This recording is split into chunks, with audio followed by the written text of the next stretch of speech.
ನಮ್ಮೊಂದಿಗೆ ಇದ್ದಾರೆ Shri D V Satyendra Rao. Satyendra Rao ಅವ್ರ ಬಗ್ಗೆ ಪರಿಚಯ ಮಾಡೋದಕ್ಕೆ ಹೋದ್ರೆ ನನಗೆ ತುಂಬಾ ಕಷ್ಟ.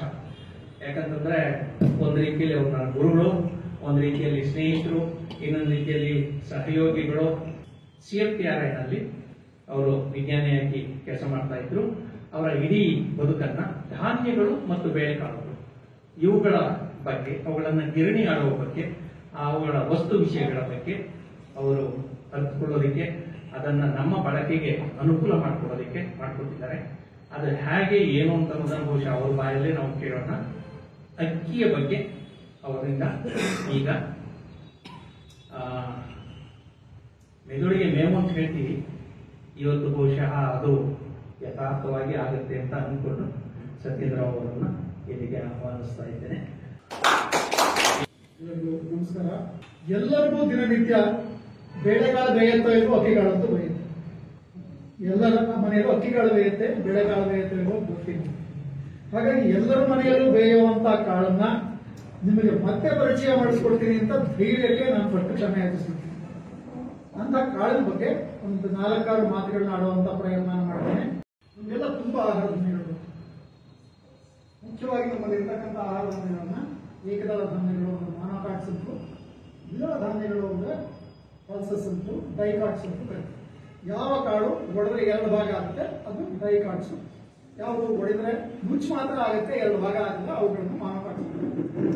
ನಮಗೆಲ್ಲ ಮುಖ್ಯವಾಗಿ ಗೊತ್ತಿರ್ತಕ್ಕಂಥದ್ದು ಭತ್ತ, ಗೋಧಿ, ಇವುಗಳನ್ನ ಮೇಜರ್ ಸೀರಿಯಲ್ಸ್ ಅಂತ ಕರಿತೀವಿ. ಇನ್ಫ್ಯಾಕ್ಟ್ ಗೋಧಿಯನ್ನ ನಾವು ಕಿಂಗ್ ಆಫ್ ಸೀರಿಯಲ್ಸ್ ಅಂತ, ಸೀರಿಯಲ್ಗಳೆಲ್ಲ ಅದನ್ನ ಕಿಂಗ್ ಅಂತ ಕರೀತೀವಿ. ನಂತರದಲ್ಲಿ ಬರತಕ್ಕಂಥದ್ದು ತರಕಾರಿ ಧಾನ್ಯಗಳು, ಕೋರ್ಸ್ ಸೀರಿಯಲ್ಸ್, ಜೋಳ, ಮೆಕ್ಕೆಜೋಳ, ಬಾರ್ಲಿ, ಓಟ್ಸ್, ಇದೆಲ್ಲ ಮಿಲೆಟ್ಸ್.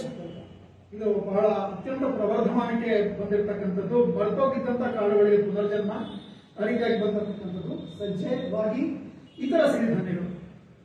ಬಹುಶಃ ನಮ್ಮೆಲ್ಲರಿಗೂ ಇತ್ತೀಚೆಗೆ ನಮ್ಗೆಲ್ಲರಿಗೂ ಬಾಯ್ಪಾಠ ಆಗೋದಿರ್ತಕ್ಕಂಥ ಹೆಸರುಗಳು ನವಣೆ, ಸಾಮೆ, ಆರ್ಕ, ಉದ್ದು, ವರಗು, ಕೊರಲೆ, 2 ಹಳದಿ ಬಣ್ಣದಲ್ಲಿ ಬರೆದಿರ್ತಕ್ಕಂಥದ್ದು ಇಂಡಿಯಾದಲ್ಲಿ ಬೆಳೆಯಲ್ಲ. ಅವುಗಳನ್ನ ಟೆಫ್ ಮತ್ತೆ ಫೋನಿಯೋ ಅಂತ ಕರಿತೀವಿ. ಅದರಲ್ಲೂ ಕೂಡ ಸಿರಿಧಾನ್ಯಗಳಾದ್ರೆ ನಮ್ಮಲ್ಲಿ ಬೆಳೆಯಲ್ಲ. ಇನ್ನು ಸೂಡೋ ಸೀರಿಯಲ್ಸ್ ಅಂತ ಕರಿತೀವಿ. ನಾನು ಆ ಕಡೆ ಭಾಗದೊಳಗೆ ದ್ವಿದಳ ಧಾನ್ಯಗಳು ಬರೆದಿದ್ದೀನಿ, ಈ ಕಡೆ ಏಕದಳ ಧಾನ್ಯಗಳನ್ನ ಬರೆದಿದ್ದೀನಿ. ಏಕದಳ ಧಾನ್ಯವೂ ಅಲ್ಲ, ದ್ವಿದಳ ಧಾನ್ಯವೂ ಅಲ್ಲ, ಈ ಮಧ್ಯದಲ್ಲಿ ಇದೆಯಲ್ಲ, ಇದನ್ನ ನಾವು ಸೂಡೋ ಸೀರಿಯಲ್ಸ್ ಅಂತ ಕರಿತೀವಿ. ಆದ್ರೆ ನಾವು ಬಳಕೆ ಮಾಡ್ತಕ್ಕಂಥ ರೀತಿ ಮಾತ್ರ ಮಾನೋಕಾಟ್ಸ್ ನ ಸೀರಿಯಲ್ಸ್ ನ ಹೆಂಗ್ ಬಳಕೆ ಮಾಡ್ತೀವಿ ಅದರೊಳಗಡೆ ಅಮರಾಂತಸ್ ಅಂತ ಕಾಳು, ರಾಜಗಿರಿ ಮತ್ತೆ ಬಕ್ವೀಟ್ ನಮ್ಮಲ್ಲಿ ಹೆಚ್ಚಾಗಿ ಪ್ರಚಲಿತ ಇಲ್ಲ. ಆದ್ರೆ ಹಿಮಾಲಯದ ತಪ್ಪಲೊಳಗಡೆಗೆ ಆ ಜಾಗದಲ್ಲಿ ಅದನ್ನ ಬಹಳ ಬೆಳೀತಾರೆ. ಬಹಳ ಉತ್ತಮವಾಗಿರ್ತಕ್ಕಂಥ ಕಾಳು, ಪ್ರೋಟೀನ್ ಕಂಟೆಂಟ್ ಇವೆಲ್ಲ ತುಂಬಾ ಜಾಸ್ತಿ ಇದೆ. ಈ ಸೂಡೋ ಸೀರಿಯಲ್ಸ್ ಗಳಿಗೆ ತುಂಬಾ ವಿಶೇಷವಾಗಿರ್ತಕ್ಕಂಥ ಗುಣಗಳಿದೆ. ಕೀನ್ವಾ ಅಂತಕ್ಕಂಥದ್ದು ಇನ್ನೊಂದು ಕಾಳು. ಕೀನ್ವಾ ಕೂಡ ತುಂಬಾ ಪ್ರವರ್ಧಮಾನಕ್ಕಿರ್ತಕ್ಕಂಥ ಕಾಳು. ಅದು ತುಂಬಾ ಪ್ರೋಟೀನ್ ಅಂಶ ತುಂಬಾ ಹೆಚ್ಚಾಗಿದ್ದು ಅದು ನಮ್ಮ ದೇಹಕ್ಕೆ ತುಂಬಾ ಸುಲಭವಾಗಿ ದಕ್ಕತಕ್ಕಂಥ ಕಾಳು. ಬಹುಶಃ ಅದು ಈ ದಿನದ ಚರ್ಚೆಯ ವಿಷಯ ಅಲ್ಲ, ಅದರಿಂದ ಅದನ್ನ ಮಾತಾಡೋದ್ರಿಂದ ಇನ್ನು ಮಿಕ್ಕಿದ್ದು ದ್ವಿದಳ ಧಾನ್ಯಗಳು. ಆದರೆ ನಮ್ಮ ಮುಖ್ಯವಾಗಿರ್ತಕ್ಕಂಥ ಇವತ್ತಿನ ಉದ್ದೇಶ ಭತ್ತವನ್ನ ಕುರಿತಾಗಿ, ಭತ್ತದ ಸ್ಪೆಷಾಲಿಟೀಸ್ ನ ಕುರಿತಾಗಿ, ಅದರ ಮಿತಿಗಳನ್ನ ಕುರಿತಾಗಿ ಅದರ ಬಗ್ಗೆ ನಾವು ಚರ್ಚೆ ಮಾಡೋಣ. ಅಂದ್ರೆ ಭತ್ತದ ಏನು ವಿಶ್ವ ಇದೆ ಅದಕ್ಕೆ ಒಂದು ಇಣುಕು ನೋಟವನ್ನ ನಾವಿಲ್ಲಿ ನೋಡುವಂತ ಪ್ರಯತ್ನ ಮಾಡಬಹುದು. ಹಾಗೆ ನೋಡಿದ್ರೆ ಇಲ್ಲಿ ನಮ್ಗೆ ಒಂದೇ ಒಂದು ಖಂಡ ಕಾಣ್ತಾ ಇಲ್ಲ, ಅಂಟಾರ್ಟಿಕಾ ಕಾಣ್ತಾ ಇಲ್ಲ. ಅದು ಬಿಟ್ಟು ಎಲ್ಲ ಕಡೆ ಭತ್ತನ ಬೆಳೀತಾರೆ, ಅಕ್ಕಿನ ಮಾಡ್ತಾರೆ. ವಿಶೇಷತೆ ಏನಪ್ಪಾ ಅಂತಂದ್ರೆ ಇಡೀ ಪ್ರಪಂಚದಲ್ಲಿ ಎಷ್ಟು ಜನ ಇದ್ರು, ಸುಮಾರು 50% ಜನ ಬಳಕೆ ಮಾಡತಕ್ಕಂಥದ್ದು ಅಕ್ಕಿ. ಹಾಗಾಗಿ ನಮ್ಮೆಲ್ಲರ ಜೀವನಾಧಾರ, ಬಹಳ ಹೆಚ್ಚು ಜನರ ಜೀವನಾಧಾರ ಅಕ್ಕಿ. 100 ಕೋಟಿಗೂ ಹೆಚ್ಚು ಕುಟುಂಬಗಳು, ಒಬ್ಬರಲ್ಲ 100 ಕೋಟಿ ಜನ ಅಲ್ಲ, 100 ಕೋಟಿಗೂ ಹೆಚ್ಚು ಕುಟುಂಬಗಳು ಅಕ್ಕಿಯನ್ನು ಆಧರಿಸಿ ಮಾಡ್ತಾರೆ. ಅದು ಕೆಲಸಕ್ಕಿರ್ಬೋದು, ತಿನ್ನಕ್ಕಿರ್ಬೋದು, ಪೋಷಣೆಗಿರ್ಬೋದು, ಅದರಿಂದ ಆಧಾರಿತವಾಗಿರ್ತಕ್ಕಂಥ ಜೀವನ ನಿರ್ವಹಣೆಗೆ ಬೇಕಾಗಿರ್ತಕ್ಕಂಥ ದುಡ್ಡನ್ನ ಆದಾಯವನ್ನ ರೂಪಿಸ್ಕೊಳ್ಬೇಕಾಗಿರ್ಬೋದು. ಬಹಳ ಹೆಚ್ಚಿನ ಜನಸಂಖ್ಯೆಯ ಕುಟುಂಬಗಳು ಅಕ್ಕಿನ ಆಧರಿಸಿ ನಿಂತಿದ್ದಾರೆ. ಅಕ್ಕಿಗೆ ಬಹಳ ದೊಡ್ಡದಾಗಿರ್ತಕ್ಕಂಥ, ದೀರ್ಘವಾಗಿರ್ತಕ್ಕಂಥ ಇತಿಹಾಸ. ಅದೇ ನಿನ್ನೆ ಮೊನ್ನೆ ಕಾಣಲ್ಲ, ನಾವು ಹೊಸದಾಗಿ ಕಂಡಿಟ್ಟಿದ್ದಲ್ಲ, ಏನಲ್ಲ. ಸುಮಾರು 1 ಕೋಟಿ ವರ್ಷಕ್ಕೂ ಹಿಂದಿನ ಇತಿಹಾಸ ಅಕ್ಕಿಗಿದೆ ಅಂತ ಹೇಳ್ತಾರೆ. ಅಂದ್ರೆ ತುಂಬಾ ಹಳೆಯ ಕಾಲ. 15,000 ವರ್ಷಗಳ ಹಿಂದೆ ನಮ್ಮ ದೇಶದಲ್ಲಿ ಯಾವ ಏನು ಬೆಳಿತೀವಿ ಅಂದ್ರೆ ಇಂಡಿಕಾ ವೆರೈಟಿ ಅಂತ ಕರಿತೀವಿ, ಅದಕ್ಕೆ 15,000 ವರ್ಷಗಳ ಇತಿಹಾಸ. ವೇದಗಳ ಕಾಲದಿಂದಲೂ ಅಕ್ಕಿಯ ಬಗ್ಗೆ ಮಾತುಕತೆ ನಡೆದಿದೆ. ಋಗ್ವೇದದ ಕಾಲ ಅಂತಂದ್ರೆ ಬಹುಶಃ ತುಂಬಾ ಹಳೆಯದು. ಋಗ್ವೇದದ ಕಾಲದಲ್ಲಿ ಅಕ್ಕಿಯ ಮಾತುಕತೆಯಾಗಿದೆ. ಯಜುರ್ವೇದದ ಕಾಲದಲ್ಲಿ ಹೆಚ್ಚು ಮಾತುಕತೆ ಅಂದ್ರೆ ವ್ರೀಹಿ ಅಂತ ಕರೀತಾರೆ. ವಾರಾಹಿ ಅಂತ ಸಪ್ತ ಮಾತೃಕೆಯಲ್ಲಿ ಏನು ಬರ್ತದೆ, ವಾರಾಹಿ ಅನ್ನೋ ಹೆಸರಿನಿಂದ ಅಂದ್ರೆ ಅವಳು ಅದಕ್ಕೆ ಅಧಿದೇವತೆ ಅಂತಲೋ ಅವಳಿಂದ ಅದು ಹುಟ್ಟಿತು ಅನ್ನೋ ಅರ್ಥದಲ್ಲಿ ಅಕ್ಕಿಗೆ ಮುಂಚಿನ ಹೆಸರು ವ್ರೀಹಿ ಅಂತ. ವ್ರೀಹಿ ಅನ್ನೋ ಪದ ಮತ್ತೆ ಮತ್ತೆ ವೇದಗಳಲ್ಲಿ ಬಳಕೆ ಆಗಿದೆ. ವ್ರೀಹಿ ಅಂದ್ರೆ ಇದರೊಳಗಡೆಗೆ ಆಗಿನ ಕಾಲದೊಳಗಡೆಗೆ ಅಕ್ಕಿ ಅಂದ್ರೆ ಒಂದೇ ಒಂದು ಅಂತ ಇರಲಿಲ್ಲ, ಯಾವ ಅವಧಿ ಒಳಗಡೆ ಅದು ಬೆಳೀತಾ ಇತ್ತು. ಅಂದ್ರೆ 60 ದಿನದಲ್ಲಿ ಬೆಳೆಯೋದ್ರ ಶಾಕ್ತಿಕ ಅಂತ ಕರೀತಾ ಇತ್ತು. ಅದಕ್ಕಾಗಿ ಅವುಗಳ ಡ್ಯೂರೇಷನ್ ಏನಿತ್ತು ಅದರ ಆಧಾರದ ಮೇಲೆಗೆ ಅಕ್ಕಿಯನ್ನು ಗುರುತಿಸ್ತಾರೆ. ಅದಲ್ಲದೆ ಅವುಗಳ ರೂಪ ನೋಡಿಕೊಂಡು ತಂಡುಲ ಅಂದ್ರೆ ಸುಮಾರು ಕಡೆಯಲ್ಲಿ ಕೇಳಿರ್ತೀವಿ. ತಂಡುಲ ಅನ್ನೋ ಪದನ ನಾವೆಲ್ಲ ಹೆಚ್ಚು ಕಡಿಮೆ ಕೇಳಿರ್ತೀವಿ. ಅದು ತೆನೆಯಿಂದ ಬಿಡಿಸಿರ್ತಕ್ಕಂಥ ಭತ್ತದ ಕಾಳಿಗೆ ತಂಡುಲ ಅಂತ ಕರೀತಾರೆ. ಯಾರು ದೇವಸ್ಥಾನಕ್ಕೆ ಹೋದ್ರೆ ಫಸ್ಟ್ ಅಕ್ಷತೆ ತಗೊಳ್ತೀವಿ. ಅಕ್ಷತೆ ಅಂತಂದ್ರೆ ಯಾವುದು ಕ್ಷತವಾಗಿಲ್ವೋ ಅದು ಅಂತ, ಯಾವುದು ಇಡಿಯಾಗಿದ್ಯೋ ಅದು ಅಕ್ಷತ, ನಕ್ಷತ ಅಕ್ಷತ. ಆ ತರದ ಕಾಳುಗಳು ಅಕ್ಷತೆ. ಅದು ಯಾವಾಗಲೂ ಬೇರೆ ಯಾವ ಕಾಳಲ್ಲೂ ಮಾಡಲ್ಲ, ಅಕ್ಕಿಯಿಂದಲೇ ಸಾಮಾನ್ಯವಾಗಿ ಮಾಡ್ತಕ್ಕಂಥದ್ದು. ಹಾಗಾಗಿ ಅಕ್ಕಿಯ ವಿಶೇಷತೆ ಏನಂತಂದ್ರೆ ಎಲ್ಲಿವರೆಗೆ ಕಾಳು ಒಡೆದಿರಲ್ಲ, ನುಚ್ಚಿರಲ್ಲ, ಅಲ್ಲಿವರೆಗೆ ಅದು ಅಕ್ಷತ. ಇವತ್ತಿಗೂ ನಾವು ಅಕ್ಕಿಯನ್ನ ಬಹುಶಃ ಅದೊಂದೇ ಕಾಳನ್ನ ಇಡಿಯಾಗಿ ನುಚ್ಚೆ ಮಾಡದೆ ಉಪಯೋಗಿಸ್ತಕ್ಕಂಥದ್ದು. ನುಚ್ಚಾದರ ಬೆಲೆ ಕಡಿಮೆ ಆಗ್ತಕ್ಕಂಥ ಏಕೈಕ ಧಾನ್ಯ ಅಂತ ಬಹುಶಃ ಅಕ್ಕಿ ಮಾತ್ರ. ಇಡಿಯಾಗಿರಬೇಕು, ಹಾಗೆ ಅದಕ್ಕೆ ಬೆಲೆ. ನುಚ್ಚಾದ್ರೆ ಕಮರ್ಷಿಯಲ್ ವ್ಯಾಲ್ಯೂ ಕೂಡ ಅದಕ್ಕಿಂತ ಕಡಿಮೆ. 50 ರೂಪಾಯಿ ಕೆಜಿ ಇದ್ರೆ ನುಚ್ಚಿಗೆ 12 ರೂಪಾಯಿ ಸಿಗ್ಬೋದು. ಆ ಮಟ್ಟಿಗೆ ಅದರ ಬೆಲೆ. ನುಚ್ಚಾದ್ರೆ ಅದು ಪುಡಿ ಆದ್ರೆ ಬೆಲೆ ಕಡಿಮೆ ಆಗ್ತದೆ, ಕಮರ್ಷಿಯಲ್ ವ್ಯಾಲ್ಯೂ ಕೂಡ. ದ್ರಾವಿಡ ರೂಪ ನಮ್ಗೆಲ್ಲರಿಗೂ ಗೊತ್ತಿರ್ತಕ್ಕಂಥ ನಾವು ಅಕ್ಕಿಯಿಂದ ಕರಿತೀವಿ ಅರಿಸಿ ಅಂತಕ್ಕಂಥದ್ದು ರೂಪ. ನಮ್ಮ ಬೇರೆ ಬೇರೆ ನಮ್ಮ ಸುತ್ತಮುತ್ತಲ ಇರತಕ್ಕಂಥ ಭಾಷೆಗಳಲ್ಲಿ ಹೀಗೆ ಅಕ್ಕಿಯನ್ನು ನಾವು ಗುರುತಿಸ್ತೀವಿ. ಅಂದ್ರೆ ಬಹಳ ಹಿಂದಿನಿಂದ ಇತಿಹಾಸ, ಬಹಳ ಗಟ್ಟಿಯಾಗಿರ್ತಕ್ಕಂಥ ಇತಿಹಾಸ ಇರತಕ್ಕಂಥ ಕಾಲ. ಹಿಸ್ಟ್ರಿ ಕಟ್ಕೊಂಡು ಏನ್ ಮಾಡಕ್ಕಿದೆ ಅಲ್ವಾ, ತಿನ್ನೋದು ನಾವು, ನಮಗೆ ಲಾಭ ಅನ್ನೋದಷ್ಟೇ ನಮ್ಗೆ ಯಾವಾಗಲೂ ಇಂಪಾರ್ಟೆಂಟ್. ಅಕ್ಕಿಯನ್ನು ಬೇರೆ ಕಾಳುಗಳ ಜೊತೆ ಹೋಲಿಕೆ ಮಾಡಿದ್ರೆ ನಾವು ಸಾಮಾನ್ಯವಾಗಿ ನೋಡ್ತಕ್ಕಂಥದ್ದು ನಮಗೆ ಕ್ಯಾಲೋರಿ ಜಾಸ್ತಿ, ನಾವು ಶಕ್ತಿ ಬರುತ್ತಾ ಇಲ್ವಾ, ತಿನ್ನೋದ್ರಿಂದ ಏನಾದ್ರು ಲಾಭ ಇದೆಯಾ ಅಂದ್ರೆ ಅಕ್ಕಿ ಒಳಗಡೆಗೆ ನಾನು ಕುಕ್ ಮಾಡಿರೋ ಅಕ್ಕಿ ನೋಡ್ತೇನೆ, ಬೆಂದಿರ್ತಕ್ಕಂಥ ಅಕ್ಕಿ ಒಳಗಡೆಗೆ ಸುಮಾರು 130 ಕ್ಯಾಲೋರಿಯಷ್ಟು ಶಕ್ತಿಯನ್ನು ಕೊಡ್ತೇವೆ ಪ್ರತಿ 100 ಗ್ರಾಮ್. ಮತ್ತೆ ಗ್ಲೈಸಮಿಕ್ ಸೂಚ್ಯಂಕ ಹೆಚ್ಚು. ಗ್ಲೈಸಮಿಕ್ ಸೂಚ್ಯಂಕ ಅಂತಂದ್ರೆ ನಾವು ತಿಂದ ಕೂಡಲೇ ನಮಗೆ ಶಕ್ತಿ ಕೊಡ್ತಾ ಇಲ್ವ, ನಮ್ಗೆ ಶಕ್ತಿ ಕೊಡುತ್ತೆ ಅಂತ ಕ್ಯಾಲೋರಿ ಹೇಳಿದ್ರೆ ಎಷ್ಟು ಬೇಗ ಶಕ್ತಿ ಕೊಡುತ್ತೆ ಅಂತಕ್ಕಂಥದ್ದು ಗ್ಲೈಸಮಿಕ್ ಸೂಚ್ಯಂಕ. ಅದು ಸುಲಭವಾಗಿ ಜೀರ್ಣವಾಗಿ, ಆ ಜೀರ್ಣವಾಗಿರೋದ್ರಿಂದ ಅದು ನಮಗೆ ರಕ್ತಕ್ಕೆ ಶುಗರ್ ಅನ್ನು ಕೊಡಬೇಕು. ಆವಾಗ ಆ ಶುಗರ್ ನ ಬಳಸಿಕೊಂಡು ನಮ್ಮ ದೇಹ ಕೆಲಸ ಮಾಡ್ಲಿಕ್ಕೆ ಸಾಧ್ಯ ಆಗುತ್ತೆ. ಗ್ಲೂಕೋಸ್ ಕೂಡ ನಾವು ಅದಕ್ಕೆ ತಗೊಳ್ತೇವೆ, ಇಮಿಡಿಯೇಟ್ ಆಗಿ ನಮಗೆ ದಕ್ಕಲಿ ಅಂತ. ಸಕ್ಕರೆ ಕೂಡ, ಇದು ಕೂಡ, ಅಕ್ಕಿ ಕೂಡ ಅದೇ ರೀತಿಯಾಗಿ ಬೇಗ ಜೀರ್ಣವಾಗಿ ಅದು ನಮ್ಮ ರಕ್ತದ ಒಳಗಡೆಗೆ ಬೇಕಾಗಿರತಕ್ಕಂಥ ಸಕ್ಕರೆಯ ಅಂಶವನ್ನು ಹೆಚ್ಚು ಮಾಡ್ತದೆ ಬಹಳ ಬೇಗವಾಗಿ. ಅದು ಗ್ಲೈಸಮಿಕ್ ಸೂಚ್ಯಂಕ ಅದು ಹೆಚ್ಚು. ಸಾಮಾನ್ಯವಾಗಿ ನಮ್ಮ ಪಾಲಿಶ್ ಮಾಡಿರತಕ್ಕಂಥ ಅಕ್ಕಿಗಳ ಒಳಗಡೆಗೆ ಗ್ಲೈಸಮಿಕ್ ಸೂಚ್ಯಂಕ 70 ಪ್ರಮಾಣದೊಳಗಡೆಗೆ ಇರ್ತದೆ. ಕೆಲವೊಂದಕ್ಕೆ 100 ಇರ್ತದೆ, ಕೆಲವೊಂದಕ್ಕೆ ಬಹಳ ಕಡಿಮೆ. ಬೇಳೆ ಕಾಳುಗಳ ಕಂಪೇರ್ ಮಾಡಿದ್ರೆ 15, 20, 25 ಕೂಡ ಇರ್ತದೆ. ಅಂದ್ರೆ ಅದು ನಿಧಾನವಾಗಿ ಜೀರ್ಣ ಆಗ್ತದೆ. ಜೀರ್ಣವಾದ ನಂತರ ಕೊಡ್ತಕ್ಕಂಥ ರಕ್ತಕ್ಕೆ ಸಕ್ಕರೆಯನ್ನು ಕೊಡ್ತಕ್ಕಂಥದ್ದು ಸ್ಲೋವಾಗಿ ಆಗ್ತದೆ. ಇದು ಪ್ಲಸ್ ಕೂಡ ಮೈನಸ್ ಕೂಡ. ಅದು ಮುಂದೆ ನೋಡೋಣ. ಗ್ಲೂಟನ್ ಅಂತಕ್ಕಂಥದ್ದು ಇದರೊಳಗೆ ಇಲ್ಲ, ಬೇರೆ ಕಾಳುಗಳ ಬಗ್ಗೆ ಬೇರೆ ಬೇರೆ ಇದೆ, ಅದು ತಕ್ಷಣಕ್ಕೆ ಅದನ್ನ ಹಾಕಿದ್ರೆ. ಇನ್ನು ಪ್ರೋಟೀನ್ಗಳು 9 ಅವಶ್ಯಕ ಅಮೈನೋ ಆಮ್ಲಗಳಿದೆ. ನಮ್ಮ ದೇಹ ಅದನ್ನು ಸೃಜನೆ ಮಾಡೋಕ್ಕಾಗಲ್ಲ, ಅದು ಸೃಷ್ಟಿ ಮಾಡಕ್ ಬರಲ್ಲ. ಅದು ನಮಗೆ ಆಚೆಗಡೆಯಲ್ಲೇ ಬರಬೇಕು, ಆಹಾರದ ಮೂಲವಾಗಿ ಅವು ನಮ್ಮ ದೇಹಕ್ಕೆ ಬರುತ್ತೆ. ಕೆಲವೊಂದು ನಾವು ತಿಂದಿರ್ತಕ್ಕಂಥ ಆಹಾರಗಳನ್ನ ಅದು ಸ್ವಲ್ಪ ಬದಲಾವಣೆ ಮಾಡಿಕೊಂಡು ಕೆಲವೊಂದು ಅಮೈನೋ ಆಸಿಡ್ಗಳನ್ನ ನಮ್ಮ ದೇಹ ಸೃಷ್ಟಿ ಮಾಡಬಹುದು. ಆದರೆ ಈ ಅವಶ್ಯಕ ಅಮೈನೋ ಆಮ್ಲಗಳನ್ನ ಅದು ನಮಗೆ ಆಹಾರ ಮೂಲಕವಾಗಿ ದಕ್ಕಬೇಕು. ಅಕ್ಕಿ ಒಳಗಡೆಗೆ ಈ 9 ಅಮೈನೋ ಆಮ್ಲಗಳಿದೆ. ಇಲ್ಲಿರ್ತಕ್ಕಂಥದ್ದೆಲ್ಲ ಅವಶ್ಯಕ ಅಲ್ಲ, ಬಟ್ ಇವುಗಳು ಇಲ್ಲಿರ್ತಕ್ಕಂಥ ಇದು ಪ್ರೊಫೈಲ್. ಆದರೆ 9 ಅಮೈನೋ ಆಮ್ಲಗಳು ಕೂಡ ಅವಶ್ಯಕವಾಗಿರ್ತಕ್ಕಂಥದ್ದು ಅಕ್ಕಿ ಒಳಗಡೆಗೆ ಇದೆ. ಆದ್ರೆ ಎಷ್ಟಿರಬೇಕು, ಪ್ಲಸ್ ಮೈನಸ್ ಎಲ್ಲಾನು ಇದೆ, ಆದ್ರೆ ಎಷ್ಟಿರಬೇಕು ಅಷ್ಟಿಲ್ಲ. ಅಂದ್ರೆ ಇದು ಒಂದು ಅಪೂರ್ಣವಾಗಿರ್ತಕ್ಕಂಥ ಅಮೈನೋ ಆಸಿಡ್ ಇರ್ತಕ್ಕಂಥ ಒಂದು ಕಾಳು. ಇದು ಬರೀ ಅಕ್ಕಿಗೆ ಮಾತ್ರನ ಅಂತಂದ್ರೆ ಯಾವುದೇ ಏಕದಳ ಧಾನ್ಯದಲ್ಲೂ ಸಂಪೂರ್ಣವಾಗಿ ಎಲ್ಲ ಅವಶ್ಯಕ ಅಮೈನೋ ಆಮ್ಲಗಳು ಬೇಕಾದ ಪ್ರಮಾಣದಲ್ಲಿ ಇಲ್ಲೇ ಇಲ್ಲ. ಹಾಗಾಗಿ ಅಕ್ಕಿಯನ್ನು ನಾವು ಕೀಳು ಅಂತ ಕನ್ಸಿಡರ್ ಮಾಡಬೇಕಾಗಿಲ್ಲ. ಯಾವುದೇ ಏಕದಳ ಧಾನ್ಯದಲ್ಲೂ ಇಲ್ಲ, ಅಕ್ಕಿಯಲ್ಲೂ ಇಲ್ಲ. ಆಮೇಲೆ ನಮಗೆ ಮುಖ್ಯವಾಗಿರ್ತಕ್ಕಂಥ ಒಂದು ಅವಶ್ಯಕ ಅಮೈನೋ ಆಮ್ಲ ಅಂದ್ರೆ ಲೈಸಿನ್. ಈ ಲೈಸಿನ್ ಅನ್ನೋದು ಯಾವುದೇ ಕಾಳಲ್ಲೂ ಪೂರ್ತಿ ಆಗಿಲ್ಲ, ಅಂದ್ರೆ ಏಕದಳ ಧಾನ್ಯದಲ್ಲೂ ಪೂರ್ತಿ ಆಗಿಲ್ಲ. ಎಲ್ಲ ಕಾಳುಗಳಿಗೆ ಹೋಲಿಕೆ ಮಾಡಿದ್ರೆ ಅಕ್ಕಿಯಲ್ಲೇ ಜಾಸ್ತಿ ಇರೋದು, ಅದರ ಲಿಮಿಟಿಂಗ್ ಅಮೈನೋ ಆಸಿಡ್ ಅಕ್ಕಿಯಲ್ಲೂ ಕೂಡ ಬೇಕಾದ ಪ್ರಮಾಣದಲ್ಲಿ ಇಲ್ಲ. ಆ ದೃಷ್ಟಿಯಿಂದ ಅಕ್ಕಿ ಉತ್ತಮ. ಸಾಮಾನ್ಯವಾಗಿ ಈ ಪ್ರೋಟೀನ್ ಗುಣ ಎಷ್ಟಿದೆ ಅದರ ಇಂಡೆಕ್ಸ್ ಏನಪ್ಪಾ ಅಂತಂದ್ರೆ ಪಿಡಿಕಾಸ್ ಅಂತಕ್ಕಂಥದ್ದು ಮಾಡ್ತಾರೆ. Protein digestibility corrected amino acid score ಅಂತ. ಇದು 0.47 ಮ್ಯಾಕ್ಸಿಮಮ್ ಇದ್ರೆ 100%. ಇದು ಬರೀ 0.47 47% ಅಂತ ಅನ್ಬೋದು. ಅದರ ಕ್ವಾಲಿಟಿಯನ್ನು ಚೆಕ್ ಮಾಡೋದಾದ್ರೆ ಇದು ಅತ್ಯಂತ ಉತ್ತಮವಾಗಿರ್ತಕ್ಕಂಥ ಪ್ರೋಟೀನ್ ಜೊತೆ ಹೋಲಿಕೆ ಮಾಡಿದ್ರೆ ಇದಕ್ಕೆ 47 ಮಾರ್ಕ್ಸ್ 100 ಮಾರ್ಕ್ಸ್ ಕೊಡುತ್ತೆ. 100 ಮಾರ್ಕ್ಸ್ ಇರ್ತಕ್ಕಂಥದ್ದುವೇ ವಸ್ತುಗಳಿದಾವೆ. ಹಾಲಾಗಿರ್ಬೋದು, ಮೊಟ್ಟೆ ಆಗಿರ್ಬೋದು, ಕೀನ್ವಾ ಅಂತ ಒಂದು ಕಾಲದಲ್ಲಿ ಬರೆದಿದೆ. ಆ ಕಾಳುಗಳೊಳಗಡೆಗೆ ಈ ಪಿಡಿಗ್ರಾಸ್ ವ್ಯಾಲ್ಯೂ 100 ಇರುತ್ತೆ ಅಂದ್ರೆ 1 ಇರ್ತದೆ. ಅತ್ಯುತ್ತಮವಾಗಿರ್ತಕ್ಕಂಥ ಪ್ರೋಟೀನ್ ಗುಣ ಲಕ್ಷಣಗಳನ್ನ ನಾವು ಹೊಂದಿವೆ ಅಂತ ನಾವು ಅನ್ಕೊಳ್ಬೋದು. ಇದರದ್ದು ಮಾತ್ರ ಬರೀ 0.4. ಅಕ್ಕಿ ಒಳಗಡೆಗೆ ತುಂಬಾ ವಿಟಮಿನ್ಗಳು. ಅಕ್ಕಿ ಒಳಗಡೆಗೆ ಮೂಲತಃ ತುಂಬಾ ಉಂಟು. ಅದಕ್ಕೆ ಬದಲಾವಣೆ ಮಾಡ್ಕೊಳ್ಳೋದ್ರಲ್ಲಿ ಅಕ್ಕಿಯ ಕಾಳು ಒಳಗಡೆಗೆ ವಿಟಮಿನ್ಗಳು ತುಂಬಾ ಇದೆ. ನಾವು ರೀತಿಯಾಗಿ ನಾವು ಹೇಗೆ ಬಳಕೆ ಮಾಡ್ತೀವಿ ಹಂಗಲ್ಲ. ಕಾಳನ್ನ ಪಾಲಿಶ್ ಮಾಡಿಬಿಟ್ರೆ ಇವೆಲ್ಲ ಹೊರಟೋಗ್ತದೆ. ಇವುಗಳ ಕ್ರೋಢೀಕೃತವಾಗಿರ್ತಕ್ಕಂಥದ್ದು ತೌಡಿನ ಪದರಗಳು. ನಾವು ತುಂಬಾ ಪಾಲಿಶ್ ಮಾಡ್ಕೊಳ್ಳೋದ್ರಿಂದ ಇವುಗಳೆಲ್ಲ ಹೊರಟೋಗ್ತದೆ. ಮೂಲ ರೂಪದೊಳಗಡೆಗೆ ಅಕ್ಕಿ ಒಳಗಡೆಗೆ ಎಲ್ಲ ರೀತಿಯಾಗಿರ್ತಕ್ಕಂಥ ವಿಟಮಿನ್ಗಳು, ವಿಟಮಿನ್ ಇ ಇದೆ, vitamin B, B1, B3, B5, B6 ಹಲವಾರು ರೀತಿಯಾಗಿರ್ತಕ್ಕಂಥ ಅನುಕೂಲಗಳನ್ನು ಒದಗಿಸಿದಂತ ವಿಟಮಿನ್ಗಳು ಅದರೊಳಗಡೆ ಇದೆ. ಅಂದ್ರೆ ಬಹಳ ಹಿಂದಿನ ಕಾಲದಿಂದ ಯಾರ್ಯಾರು ಅಕ್ಕಿಯನ್ನ ಬಳಕೆ ಮಾಡ್ತಾ ಇದ್ರೋ ಅವರಿಗೆಲ್ಲರಿಗೂ ನಮ್ಗೆ ಇವತ್ತಿರೋ ರೋಗಗಳು ಇದ್ದಿಲ್ಲ. ಯಾಕೆ ಅಂತಂದ್ರೆ ನಾವು ಮಾಡರ್ನೈಸೇಷನ್ ಅನ್ಕೊಂಡು ಮಾಡರ್ನ್ ಮಾಡಿದೀವಿ ಅಂತ ಅನ್ಕೊಂಡು ನಾವು ಬಹುಶಃ ಹಿಂದಿನ ಕಾಲಕ್ಕಿಂತ ಹಿಂದೆ ಹೊರಟೋಗಿ ಕೆಟ್ಟದನ್ನ ಆಹ್ವಾನ ಮಾಡಿಕೊಂಡು ಒಳ್ಳೆಯದನ್ನು ಬಿಟ್ಬಿಡ್ತಾ ಇದ್ವಿ. ಹಾಗಾಗಿ ಮೂಲ ರೂಪದಲ್ಲಿ ಏನೇನು ಒಳ್ಳೆ ಗುಣಗಳಿದ್ವೋ ಅವುಗಳೆಲ್ಲವನ್ನು ತೆಗೆದುಹಾಕಿಬಿಡ್ತಾ ಇದ್ವಿ. ಅಕ್ಕಿ ಒಳಗಡೆಗೆ ತುಂಬಾ ಆಂಟಿ ಆಕ್ಸಿಡೆಂಟ್ಸ್, ತುಂಬಾ ಎಲ್ ಪೇಪರ್ ಹೋದ್ರು ಆಂಟಿ ಆಕ್ಸಿಡೆಂಟ್ ಬಗ್ಗೆ ನಾವು ಯೋಚನೆ ಮಾಡ್ತಾ ಇರ್ತೀವಿ, ನೋಡ್ತಾ ಇರ್ತೀವಿ, ಕೇಳ್ತಾ ಇರ್ತೀವಿ. ಆಂಟಿ ಆಕ್ಸಿಡೆಂಟ್ ಬೇಕೇ ಬೇಕಾ ಅಂತ ಹೆಚ್ಚಿಗೆ ಏನಿದ್ರು ಆಂಟಿ ಆಕ್ಸಿಡೆಂಟ್ ಇದೆ ಅಂತ ಬರ್ತದೆ.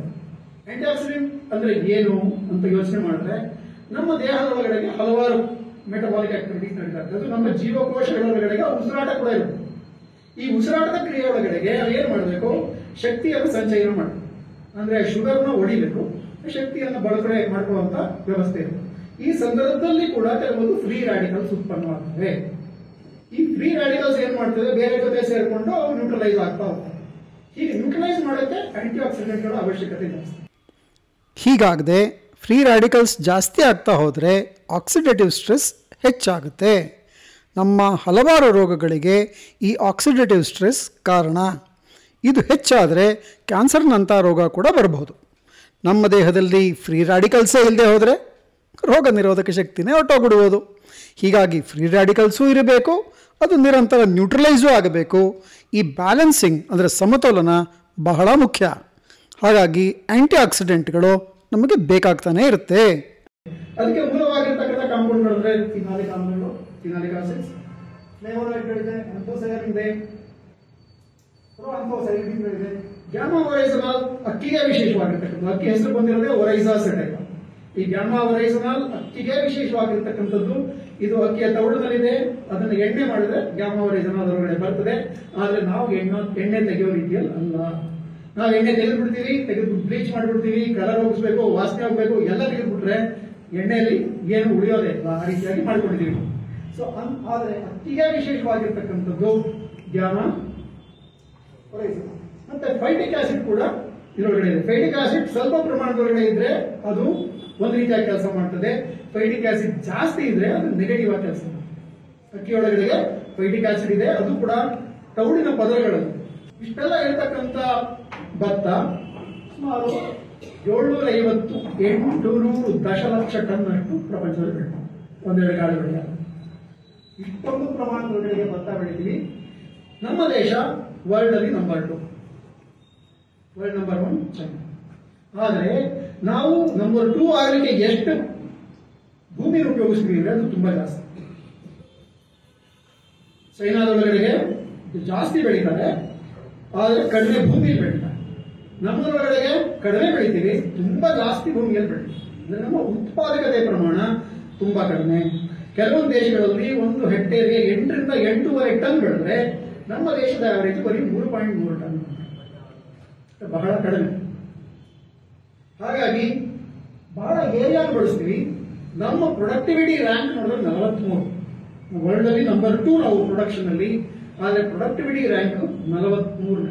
ಹಾಗಾಗಿ ನಮ್ಗೆ ಇನ್ನೂ ಮುಂದುವರಿಸಿಕೊಂಡು ಈ ಬೆಳೆಯನ್ನ ನಮ್ಮದನ್ನಾಗಿ ಮಾಡಿಕೊಳ್ಳಕ್ಕೆ ಸಾಕಷ್ಟು ಹೆಚ್ಚಿನ ಅವಕಾಶ ಇದೆ, ಜವಾಬ್ದಾರಿ.